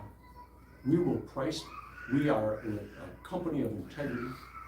We will price protect every single unit that is out in the marketplace in our retailers right now. So if they owned them at $150, we price protected their inventory, paid them back if they had already paid or reduced their, and we are taking all of the software to, I think it was $15.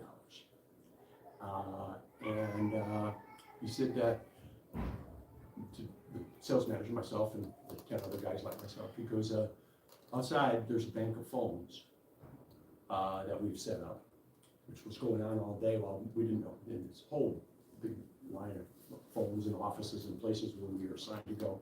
He said, I want you to call your customers, and I want you to tell them that we're exiting the business effective immediately, and that they will be totally protected, price protected. One thing is we need to conserve our business and protect our, because we still had a very nice calculator and learning aid business going on. And we need to protect those people. And we will take everything down, price protect everyone, and do it. So we get on the phones, and immediately I remember Lazarus, I think his first name was Charles Lazarus. He was the CEO, president of Toys R Us. We had I forget the exact number, we had at least a couple 100,000 units in the warehouse in Lubbock. And Lazarus said, I'll be on my plane, I'll meet you in Lubbock, I want them all. And your problem is gone. Yeah, because at that price, he Yeah. knew he could move them. Yeah, and he said, I want They them all. moved. And Busey said, no, you can't have them all. We've got to, spread them out Right. and take care of the people. The other thing is that, all these people who were with us and own them, we gotta protect them. Yeah, you gotta make sure that the supply chain exists long enough for people that want to buy to actually buy. I wonder what that, And that was it. And it pretty much vaporized. I wonder if, it's funny, because even going down, I'm wondering, on the Commodore side, because I know Commodore couldn't even with $49. No, It had to be a nice little FU, so to speak, in the end, like. It's an expensive FU. Well, no, I know it was, but I'm sure that their Christmas sales that year were not what would have been. It was of course, at that point in time too, Commodore was in turmoil as well because, they had booted Jack at that point probably, And, you know, they were basically starting to dump money into their TED line of machines, and they thought they had a top-of-the-line business computer, you know, or I should say, small business computer, and, you know, that didn't sell either. You know, it's the $99 machine that Trammell threatened would have probably sold, but they didn't make that one in any quantity. You know. Well, so that was it. It was an incredible ride. Some of the sales stories and the things like the Learjet one, they just go on and on, and the things that we did, and the Impress and the High Roller, and Dan, I want to thank you, this has been riveting. I hope that, since you're local, that we can get you back here again sometime in the future, because I know you're full of story, you're full of stories here, and we meet usually the first Saturday of every month, except for the summer. Well, I got a quick question. So did you, Yeah, then you yeah, moved yeah. into another section of TI, or? No, I stayed with TI until 1990. Because consumer business was really good. That's another story of how TI got into the graphing calculator business. And you need one. I did have a question about Yeah. that, which, Yeah. if you don't know the answer, totally okay, but I gotta ask. So, I'm 36, grew up in the 90s. When I was in school, kindergarten through senior year of high school, there were two things that were always true. The computer lab was gonna have apples, and you were gonna require to get a TI calculator at the beginning of the year. Kindergarten, it was a blue one, all the way through senior year, it was the 83 plus or whatever. TI 83, I did in college, it was mandatory. How did they get that done? Well, I have to say, and I very high ups in TI at the time told me that I gave TI the vision to get into educational calculators. And here's what happened. So it was late 80s, a year or two before I left. So 88, 89. Chicago Public Schools, superintendent type of Chicago math, the math department. Her name was Dr. Dorothy Strong. She convinced Chicago Public Schools that every child, K through 8, I believe, or first to 8th or so, would be given a calculator. And that they would write, as part of the curriculum for the Chicago schools, learning the use of a calculator. Very controversial, and because about that time, Chicago Public Schools, of the math scores of Chicago Public Schools were some of the worst and lowest in the country. Nice to know things haven't changed. Yeah. And they always said that Dorothy really wanted this to artificially increase the math scores. Mhm. That wasn't true. I had many, many meetings with her. And she's, no, what we want to do is teach the logic of math. And teach the logic of pi. But instead of sitting there and Right, calculating out, doing by everything by rote. Yeah. if you understand what it, then the calculator is just really an asset to get there. So we got so they put the calculator purchased 600,000 units, I think, one time, just for function calculator.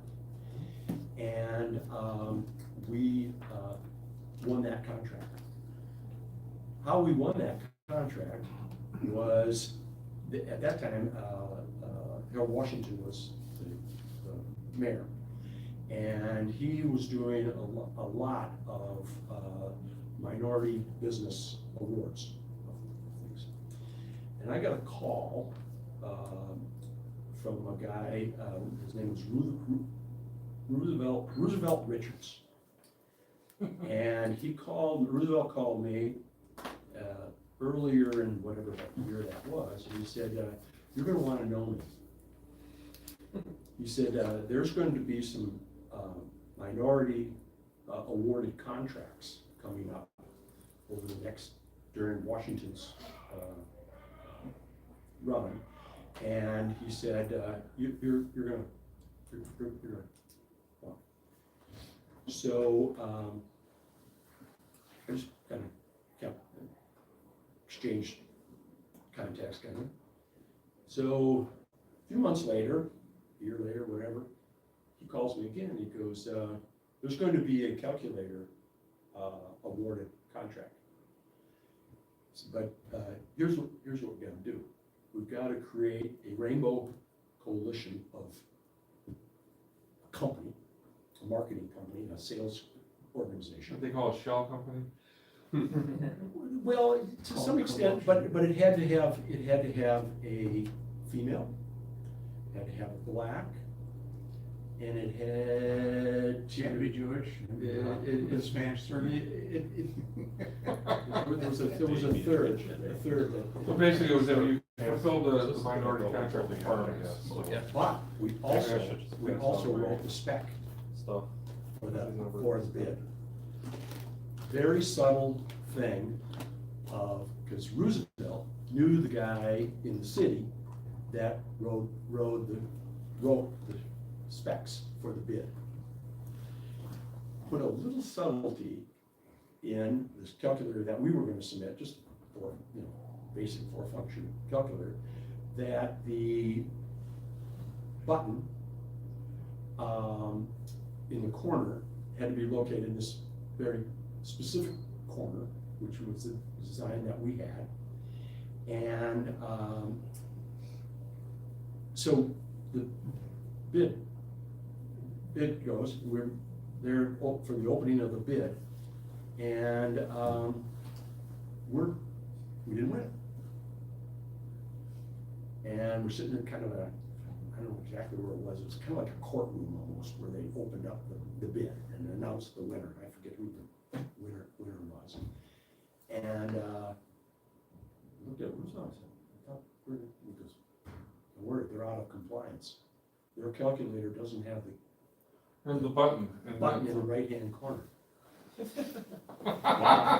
I knew it wasn't Casio, was it? And no, and it was kind of an off name. An off name? Somebody was just importing or something. I like see. that. Putting their name on it. And he goes, no, they're out of compliance. He said, we'll get this. He goes, give me a little time. I'll Here we be have back the with that." widget button. So one little button. That one little button did it.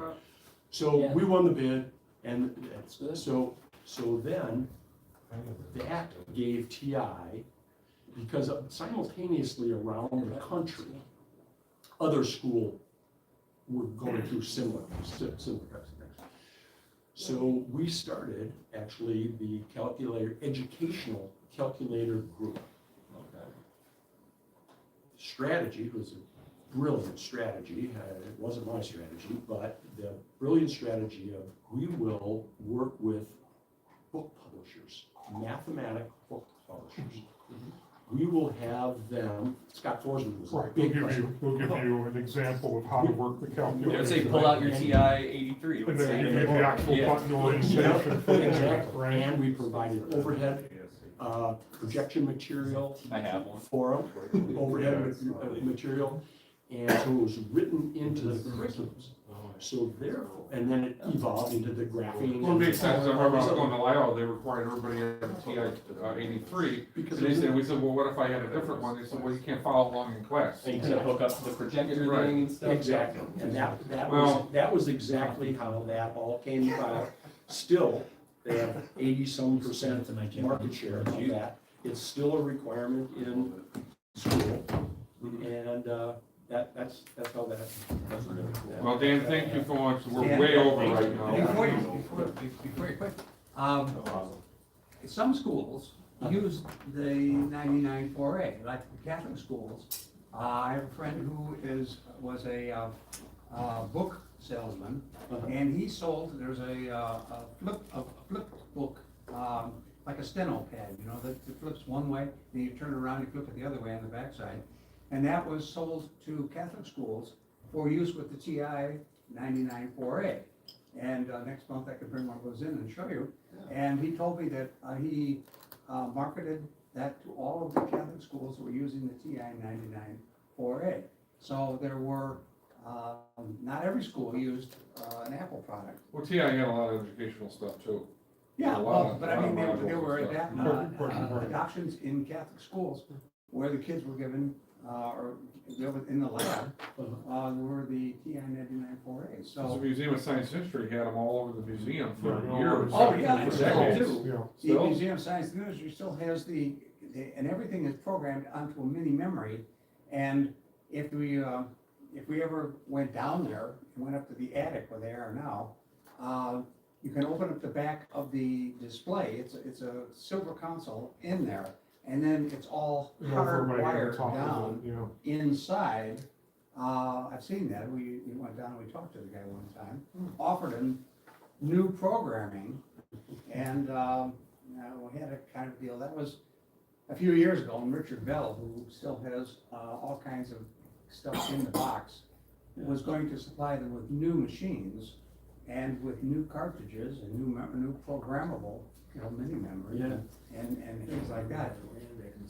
And there's another long story that we won't even go into now, but at any rate, so that stuff was out there, and it seems like marketing opportunities were some missed, with, and maybe it was all just timing, maybe Apple was a little quicker off the mark or something to get into the schools, but if every school could have gotten a TI, imagine, I mean, all that. Well, that's how Apple got it. They gave all the teachers. They gave them away, they gave away. They gave away a lot of things, yes. The Apple, I sat in meetings that said Apple will not be in business, a year from now.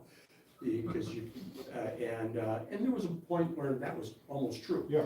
And the stock was down to Microsoft ended up having to pump them up during the. $500 million. Not be a monopoly. Yes. Yeah. And the strategy of Apple was womb to tomb. And you give the schools, and you start a kid on an Apple computer, and he's similar to this. You're in that ecosystem. Well, I've heard, Forever. I don't know if it's true, but what I heard is that the Apple II was intentionally designed to put the monitor on top because it was harder to steal, which was good for some schools. Oh, that's a good story. It's a good story. Right, well, actually, there were like, in the Commodore world, that was a real problem, because the bread bin machines like the VIC-20 and C64 were small enough to stuff in a backpack. Yep. And they did have that problem, and they did make steel cases. I thought the big evolution was when they came out with the iMacs for education. What's that? The iMac What about for it? education. What about Oh, it? the The iMac. all-in-ones, What about it? basically. I didn't hear your first It phrase. became even more entrenched. I know. Oh, it yeah. became entrenched Well, I in high mean- schools. When those G3s came out, my school, my middle school, got every single classroom had one. Yeah, so it was essentially, That's in the what they schools have. were the Apple II line, the two GSs were also very popular in smaller quantity, and then, yeah, as you said, the iMacs. But, And when is your meeting next up? Be well, it's usually the first Saturday, but. I got them several Never booked, had all emails booked, like, either. first 4 months.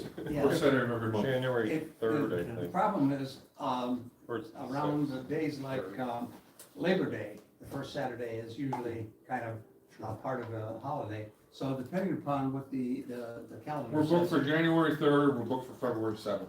Okay, yeah. Same So- time, same bat cave, same, what is it, Batman? same- I'm gonna show you what's same happened in bat the time, last same 40 bat- years. You'll be surprised Yeah, at what has evolved. I mean, I don't mean to cut you off, but you went through the whole. I need to go This to is- my This has been the best 20 minutes. grandson's hockey game. Here's a clock. And so, but I'm January 3rd here, yeah, I would like to, what I would really like to do, I'm sorry, I gotta go to this hockey game, That's okay. but I would really love to see some demos of the programs. and Well, the we're things we're that- about to, but yeah, you gotta go. Can I, We got 15 minutes if you got 15 minutes. Yeah, I got 15. You ready, Vic?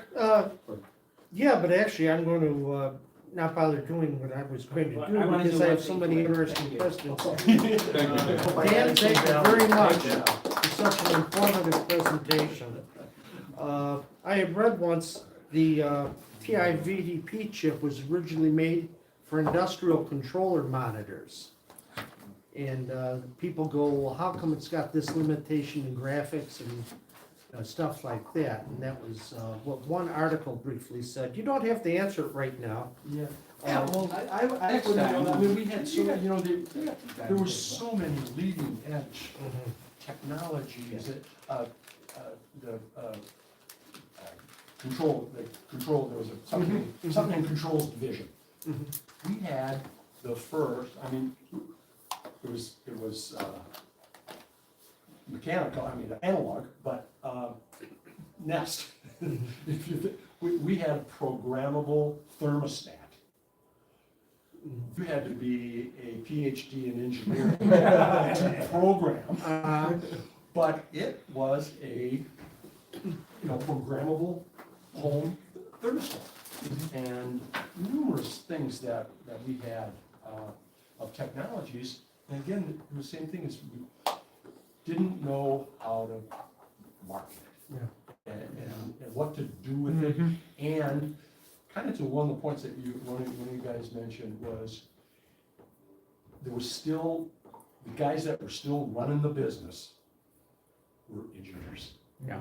And they just didn't get, it was, the philosophy we always used to say is, you guys give us chocolate milk, chocolate ice cream, when the market wants vanilla.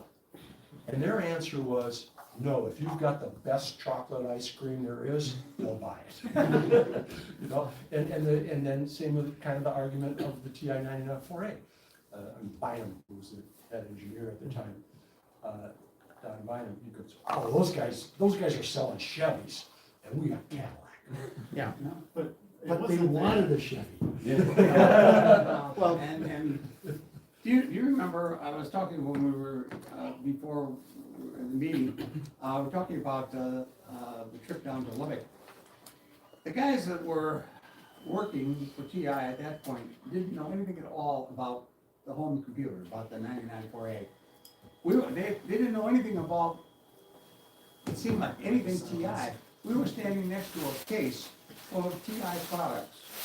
And so one of the guys said about the TI watch, the LED watch, and they said, no, well, we never met anything like that. Because you're in the And- engineering. And the guy said, well, facility. what is this on my wrist and what is that in your case right there? The guy looked over and said, I'll be damned. One of these big guards with the red shirts on that, Well, Well, and it was in the bathroom. consumer products was always a stepchild. yeah, that's In the that, word I was thinking. it never needed to, they never wanted it to really make a lot of money, to do anything. It was, as much as anything else, it was institutional advertising. Yeah. It was an advertising of the brand, of the Right, name, yeah. Texas Instruments. And, almost everybody I've ever met in my life, oh, you work for TI, the calculator company. Yeah, Can't make this long. Or defense contractor. It was Yeah. never an important piece of Oh, business. yeah. It was just Start doing like side this. business. Hey, guys, It was never a significant, important thing for them to be, and it was that, Again, it was off in Lubbock and the flagpole was somewhere else. and again, it was that mentality of, Yeah. we're not making toys here. Yeah, We're not selling calculators and toys and learning aids, and that's not. And they thought of it as a We're game building machine harm, as we're opposed to a building real harm computer. missiles, and we're Yeah. building, we're a serious company. Or we're And- doing bulk we're not- manufacturing of technology for other Yeah. companies that Yeah. produce the end product. Well, and that was the whole thing Yeah. with Cosby, and also what is, it was a toy.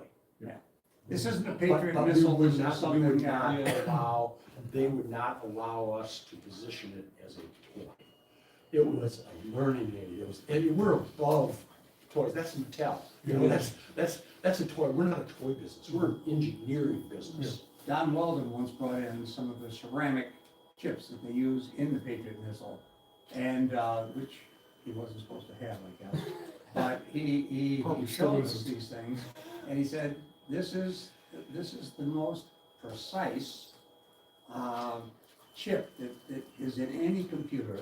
He said, and if you take the square root of 10 and put it into a TI, it will come back with the proper number.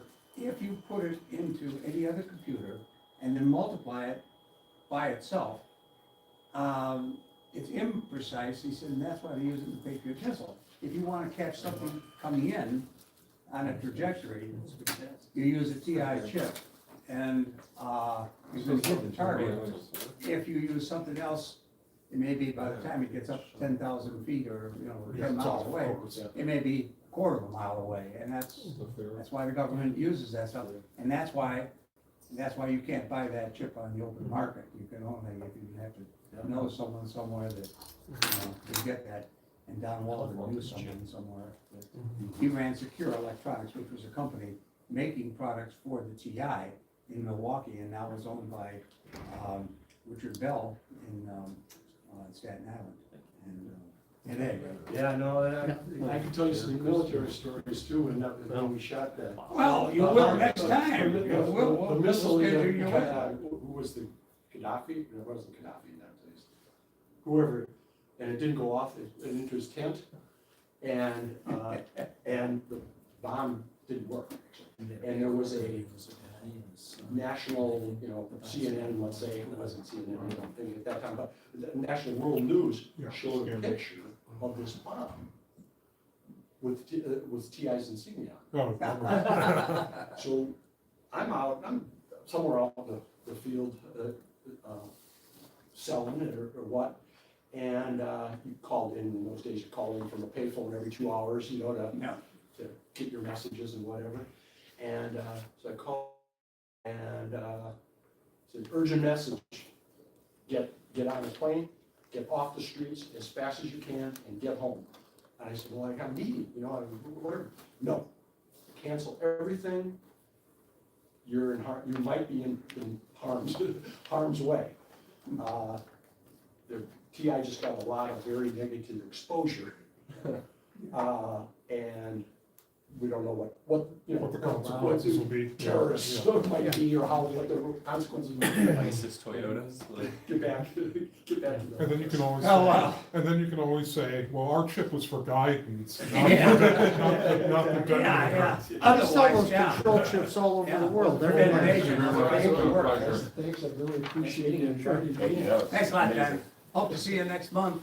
yeah, I'm going to be out of town from the middle of January till the middle of February, but January 3rd should be fine. Awesome. We promised to demo a lot of stuff. That, Oh, yeah. next. And if you have any requests, let me know and I'll pass them on to Vic, Yeah, yeah. because he's got every program ever made.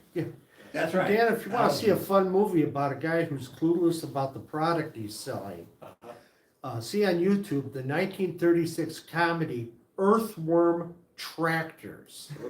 You'll never forget that title. Yeah, and, the power of an earthworm is the slogan in it. And this guy, he's a self-made super salesman. He's going to represent Earthworm. He's gonna sell these tractors. Yep. And he can't even drive one. And you see him at the controls trying to figure out what he's going to do. It's hilarious. Yeah. And that article is worth a read. A lot Yeah, of things we will touched do. on, but it's Thank you, Dan. it's kind of fascinating from the which I think you guys might like is the engineering piece of it. Oh, yeah. Of those guys. Thank you. So, all right, guys, thank you very much. Take care, have fun at the hockey game, right? Yes. All Thank right. you. Yeah, have fun. See you later. Yep, thank you. I bring my. Vic, you got something for us, or you want us to do show and tell? We gotta do, Let's do show and tell. show and Yeah, tell. go ahead, because, all the stuff I was going to do, I usually bring enough for 3 meetings. So if I can squeeze one of them in, it's always a Well, surprise. this was a little unusual. This It's was a guest well speaker worth like it. this. Yeah, this was, Yeah. Someone this can was model that. educational, Is it and, fun to do? next time, Is that a when he documentary? comes back, we should Is that a show question? all the stuff in sort of I've only watched the the G new Whiz stuff model and that- some that- of the old that stuff. TI is now So I'm in. not like, I've watched, So but that, not an expert. Well, I mean, it's It's impressive with That's the, what's his how name? far it's Tom come. Baker. Tom Baker, there you go. I've watched all the ones he gave me though. What time are we planning on, Well, getting down here? 3:30, we got this till 4, so if we do 10 or 15 minutes, we'll have enough time to clean up. Yeah. So, let's, Show and well, tell time? do a show and tell. Go ahead, Dave. Show and tell. All right, here is, the TI scarf? it's my answer to Dave's bringing of Doctor Who paraphernalia. Aha, This aha. is the Jim's TI skirt that his mom knitted him. Oh, I need a TI picture of stuff. that to show my wife, cause she can make me one. The pattern's out there. It was published by BBC, and there are probably better patterns because that isn't Yeah. a fully faithful replica Okay. of the original scarf, but it's close enough to be nice. It's a little too much orange, but you can't, well, we're black and white. But yeah, actually it looks You can perfect. stand in front of the actual camera if you want to do color. yeah, yeah. I will when I'll bring all three over. Okay, so this is the next one, which is, you'd say, oh, a sonic screwdriver, you know, but this is an actual metal one. That's cool. So if you wanna pass it around, all you Doctor Who fans. One of my knit is the scarf, like that one, Oh, really? yeah, Okay, for so, herself. I bought one from a comic book store that they had a lady, I think it was in Elk Grove Village, knitted one. Yeah, and that's what the smile one and was. I bought one from Long Grove. Yeah, Remember they had a British shop in there and they sold them. yeah. I As I worked for said, the, BBC published a pattern. I dragged a copy home of that from the New Fantasy, the New Fantasy shop, who had copies of it at the time. And my mother made that one for me. She made one for my sister, one for a childhood friend, and a bunch of other people in the Does community. this light up or anything? No, doesn't Yeah. make noise. Does it detonate landmines? No, but it actually, once you feel the metal compared to the plastic. Yeah, then it's you feel like actually you're- cooled. Yeah, like you're on the show for real, Yeah. like a What's- It's like an actual. I wore my scarf to What's the the function Dr. of Who convention in enforcement? Bensonville Uh, at the I holiday mean, Inn. I Baker. hesitate to. It's a personal to, dental tool. Get too familiar with this, but what's, That's supposed to open locks, oh. and I'm due among other. Yeah, but they just fiddle with it and they have a See, seed I in. didn't, I'm not a Doctor Who, whatever you call those. Whovian. Aficionado. Alright, the next one, That's a nice word, yeah. and I'll see who, if anybody guesses what this is, I'll give you $1 million. That's a cassette. Sal. But which episode is it from? Oh, which episode? What? What's that? What is it? It's like a recorder. What episodes? Why don't you tell us? First Those are epi- two bobbins. First episode? This starts it, this stops it, but Uh-oh. it's just a prop. But it's from the John Pertwee era. That's what it looks like to me. That's funny. Intended to be sort of like a dictacorder kind of thing. What was it? I missed that. Intended to be like a small form factor dictacorder, There you go. personally Yes. portable, but I don't remember what episode it was. Planet of the Daleks. Okay. Remember Joe Grant after the doctor freezes his face or whatever, he's laying there and she's talking and he goes, "This is called the TARDIS recorder." Yeah. So she was walking around going, it's icy cold, but I'm going outside, and she was recording her whole journey on the planet when she left. But anyway, this is the replica. It was a little thicker, but I got this for Yeah. $30 on Etsy. So it was the original prop made out of a cassette box, poly box? Yeah, it's just a little thicker. Yeah. But if you watch Planet of the Daleks, the very beginning, you'll see this. So that's like what, a cassette poly box, two sewing machine bobbins, Pretty much, and yeah. maybe a Okay, piece of so- strap of circuit board. This was a high budget show. Yes. it High sure tech, high was. budget.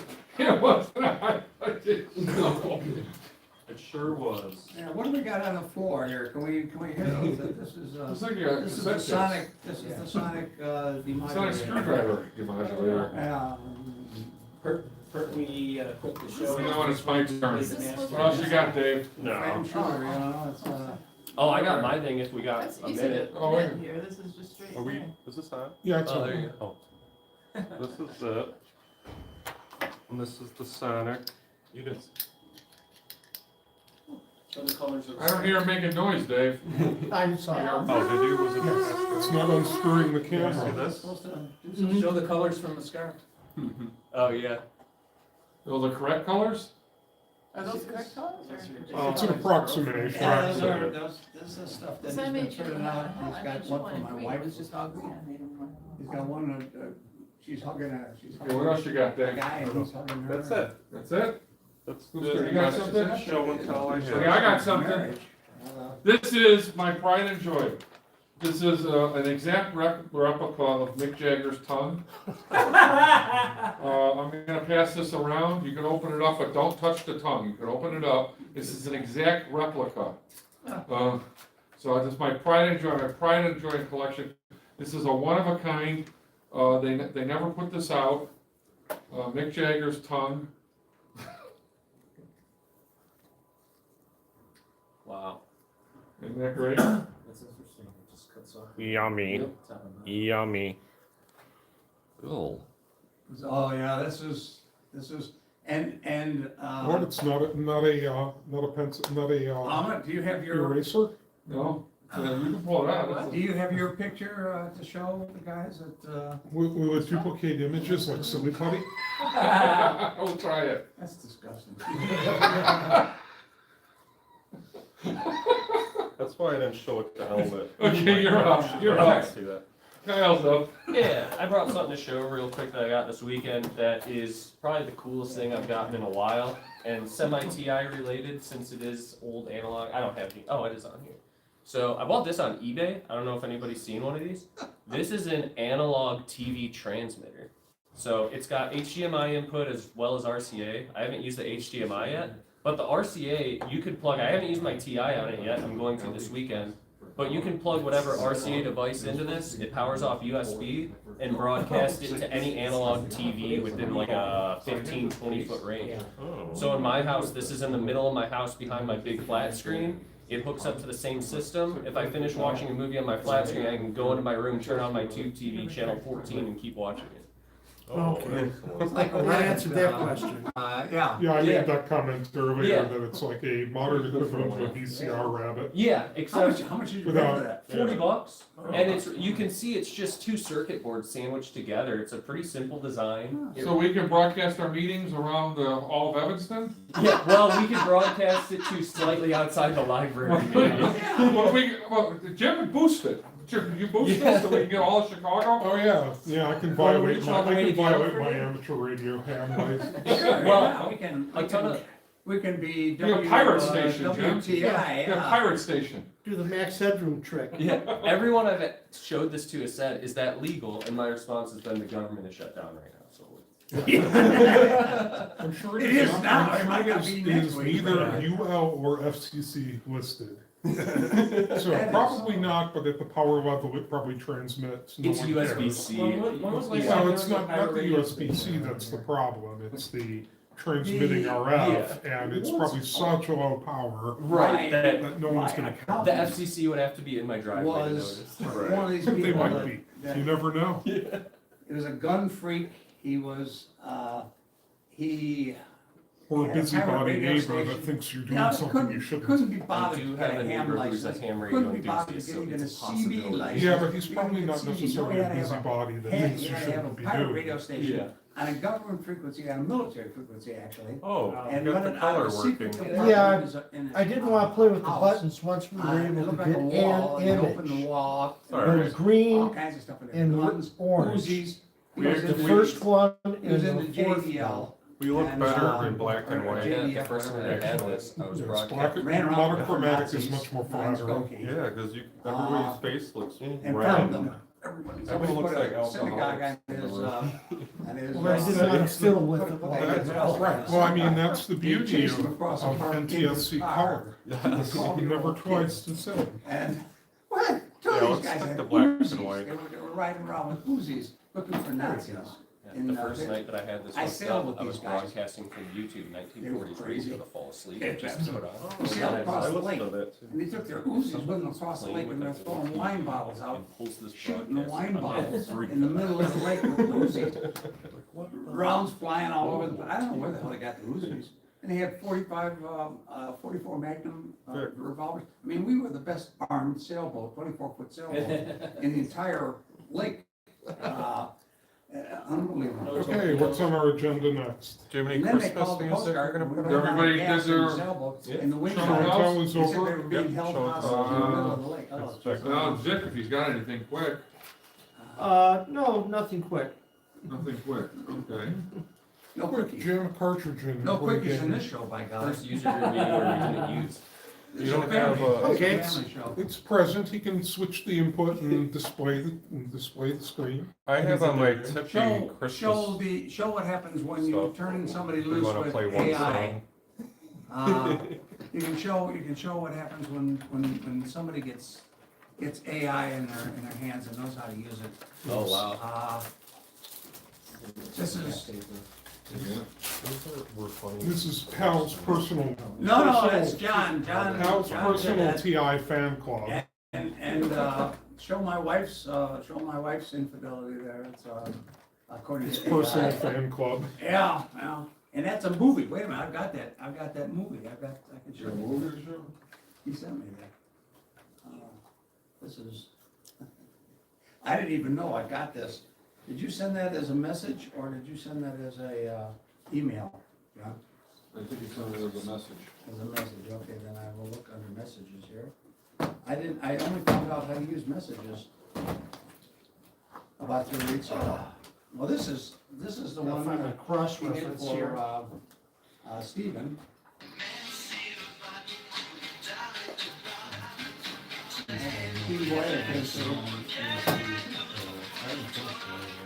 So, Stephen, when is Stephen's divorce coming through?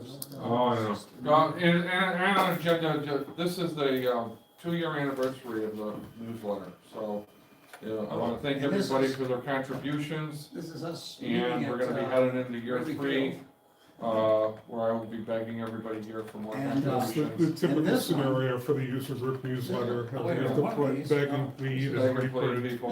This is us. I'm still waiting to get something from you, Jim. Yes, I know. It's been 2 years, I'm waiting for you. Where's the one that, you sure you sent? And I know you could, you got a lot of Full interesting volumes, stuff. right. I don't know if this one does anything. And you could fill up an entire year's worth of newsletters. If I Yeah, can you actually could. bother to sit down and write an It's article. one of these he sent, let's see if this is an email, maybe it's an email. I don't know if it's. I don't know if it's in here. I think it might be an Here, email. Dave, could you pass this over? This is supposed to be you. Oh, Yeah, you can never another one I tell. need to. I'm just printing them on the printer for the reason to Let's print. see. I think this is. And your little dog too.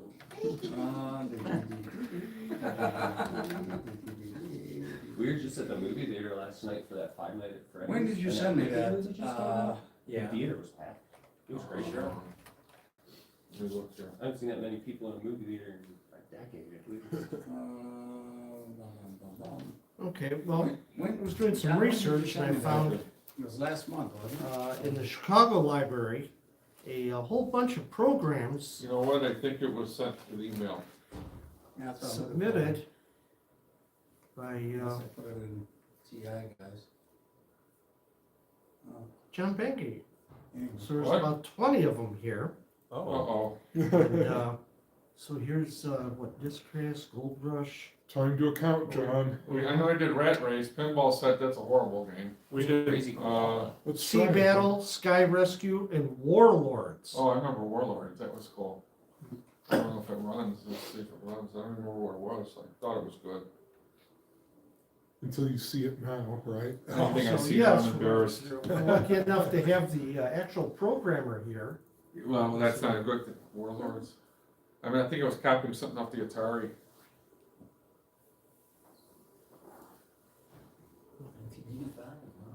Yeah, it was a late one. JB Freeman. Key to start. It's some kind of a breakout thing, probably. Ah, that's always nice. It actually directs you to do it. Rather than you fighting. Oh, yeah, I remember, this is the takeoff from the Atari. I couldn't You do all guys, four you got the corners. joysticks there, so you're in control. Ping pong? You're trying to protect your base. All your base Oh. belong to us. There's another joystick there. Oh, am I the other Oh, one? you're dead already, that was a quick one. That's not gonna It's play like me again. in Car Wars. You got sound on this too? I don't know, you would think. Well, I haven't heard my console beep or anything, so I don't think I have the sound hooked up. Yeah, there's a symphony orchestra that accompanies this. Imagine it in your head.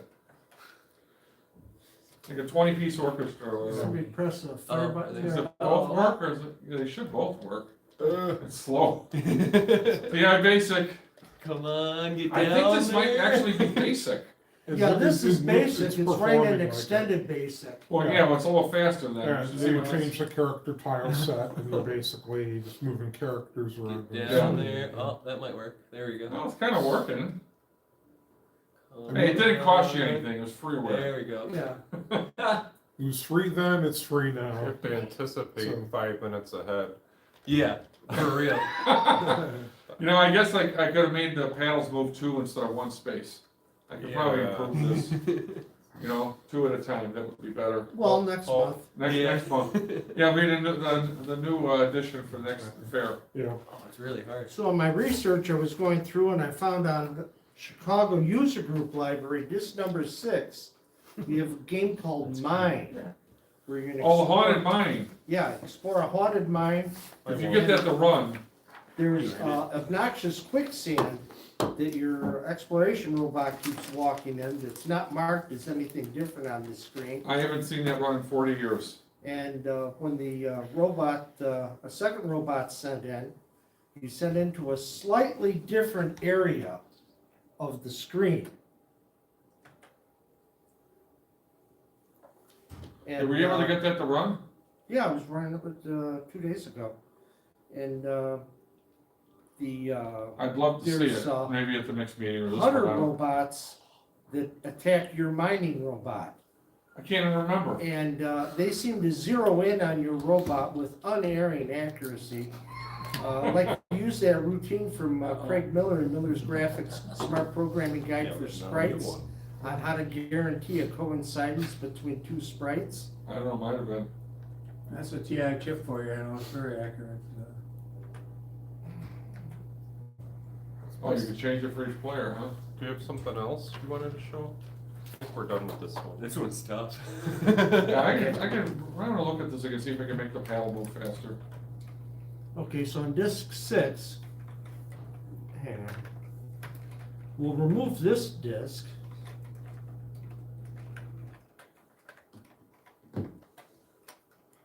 Well, if there's no sound, then that ruined, that ixnays what I was gonna play. Well, it's a 3:45, we're supposed to be out of here. yeah, we're Yeah, gonna we need should to try pop something. up soon. It's alright, I could do it from my phone to your phone. I don't care. I'm gonna do it anyway. You gonna do it anyway? Oh, yeah. You got that right, brother. Okay, so there's mine here, there's mine data for it, and there's supports. You need those 3 files to run the haunted. mine. That's why I've never been able to get it to run and see it again, so this is the first time in 40 years I've seen this. Okay. It helps when you have all the parts. It does, well, I really liked making this game, and it was one of my favorites, but I can't remember why now. I can't remember it. It's difficult. I was going to do my usual routine of hacking it for unlimited lives, or at least 100, because I ran out of robots so fast. They had a really good theme song, so another symphony orchestra. Yeah. It's what's the sound hooked up to? Should be hooked up to the tricord unless we moved it. Well, just imagine The really cool was probably music. not running. Without a video input, that monitor might not listen to the sound coming in. Here we are. Should I unplug this? No, You no. know, Hal, you want to narrate or John? No, I'll let John do it, it's. In 1985, gold was found in a cave. Press any key to continue. Do the thing. It's now 1985. Press any key to continue. One of the many lanterns is press any key to continue. We'll crush your robot. Press any key to continue. I thought you're supposed to have 49 minors. I don't know, maybe 49er, that was a good game. Dave, Kyle, reading a mind. You read a mine. Yeah, well, the light's blinking here as it's reading the data file. Is this what Minecraft was based on? This was a really hard program because. Oh yeah, it's nice you can totally sue them. Well, the deal was with reading it with the different files that I kept running out of room to write the program. So I was trying to figure out a way how to offload programming data so I could use it for programming and So not, you're hiding Yeah. gold in the mine. yeah. Yes. Yeah, so you'll walk right into quicksand, You're there's no sinking in quicksand. indication that it's there. And you Okay. know, usually a program, they change the color of the quicksand if you walk in it once. No. No, not me, I'm a vicious SOB. Okay. Let's see if you got the right controllers there. Or if it's keyboard It's probably control. keyboard. Oh, wait. You gotta wait for, oh, watch out for the, Was that Yeah, me or they'll you? come right at you. yeah. Oh, I think that's me. Yeah. Can you, what does button do? I don't know. Makes you cry. Digs horizontally through the soil. So you gotta go down one Oh, of those okay. ladders. There you go. I see. Are you trying to get the lanterns or you're trying to get the, Wow, we can go through the ground. Oh, oh, I think Oh, you yeah. gotcha. you got That's it. what I said, Okay, okay. Dave's up, I Okay, now think. Kyle did. I'm Kyle. Oh, I remember, I wrote a routine, Todd Kaplan wrote me a routine, assembly That's a routine. slide there. That would allow it to go up and down like that. And, I really like this game. Do you remember? Oh, quicksand. Oh, quicksand. Now you see you respawn. What is it? What's fun is when you respawn above the quicksand. Yeah, it does that once in a Really? while. Exact same thing I Nice. just said. Well, you Yeah, gotta go when- up, When they do that, you gotta go up. Now yeah, you they gotta lock dig. into you, Use the fire button to move side, Oh, is to that me? dig sideways. not Oh, anymore. not anymore. Tunnel out. So there are those So that's things a buried in the bridge. ground, what are they? I think you gotta dig those out for points. Quicksand? Did Yeah. the same Okay, thing quicksand, you he did. didn't look like it was in the quicksand, stupid programmer. Yeah, the quicksand shows up quite some distance to the side. Oh, of where yeah. the, You got me. It reminds me of, do you remember Super Mario Brothers 2? Whenever you get the key, the things would start coming at you. You're up, Kyle. Oh, I'm up. Dave went right in the quicksand. Yeah, see, I think the sprite locks into your location and it's gonna go that way, so you gotta move once you see him. I Yeah. see. What was that thing? that Either used to up be and lying in down, the up or same down. color? Up, quicksand. Quicksand. Quicksand can chase you? Yeah, it'd be nice if the quicksand changed color once it, or texture once you. This land. one definitely would probably use some polish.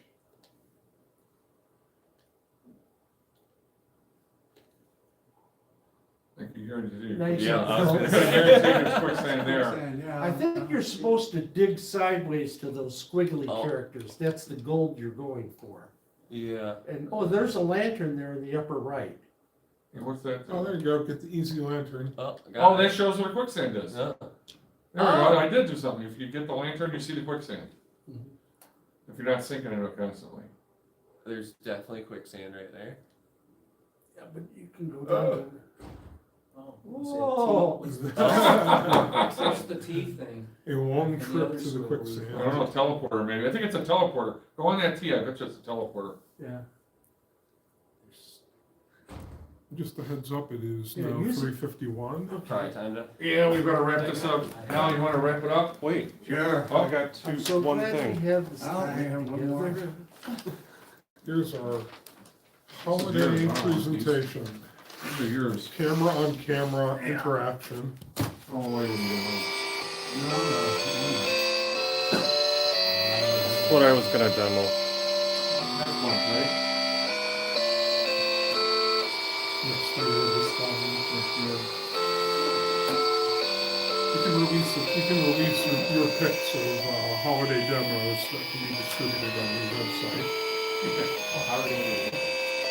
We could do it for YouTube.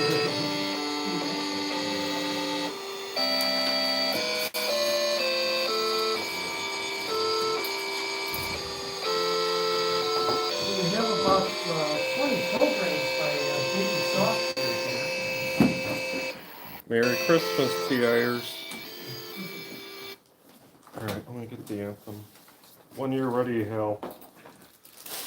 Well, boys and girls, if you're still with us, and I hope you are, this is about it for the year 2025. We will hopefully see you all and hear you all in 2026. Until then, this is the ChicagoTIUG group signing off for 2025. All right. Yay. We're gonna play the Yay. Happy anthem. holidays. Somebody Happy New Year. take care of the Happy camera. holidays, Kwanzaa, I'm and, gonna play the anthem. Hanukkah, Oh, okay. Christmas, everything. No, it's Happy Christmas Kwanzaa. Is that it? Happy Hanukkah. Yeah, I think there's a couple of them in there that Don Jones always used to salute as well, but I don't know what they are, so I won't. Don't forget Festivus. Festivus of the rest of us? We have a Festivus pole in my section of the office at work. Yeah, I have one of those at My, home. my Christmas tree, if It's it an was, aluminum pole. if I had an aluminum pole, my Christmas tree would start out as a Festivus. Ours is a spray painted PVC pole that sat on a monitor stand. All right, you guys ready for the anthem? Yes. I think we're done. Are we playing the national anthem here? Yep. On his phone. Yeah, but I don't think we have any sound. Dave's doing it on his Dave's phone. getting the sound. Someone can sing it. We're gonna overdub. Uh, That seems like that. screen and Elmet's here. Why can't you, And, I forward to the end. get your shotgun. Without my finger. Oh, There you there go. it goes. You got it. Okay.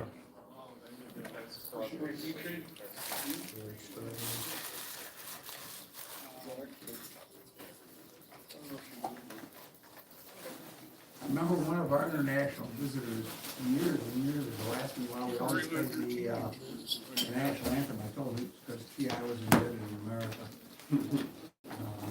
They just accepted that. You guys quiet.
Play ball. Leave all. Do I just hit X? Yes. Hi, everyone. Merry Christmas. Anybody want to see Mick Jagger?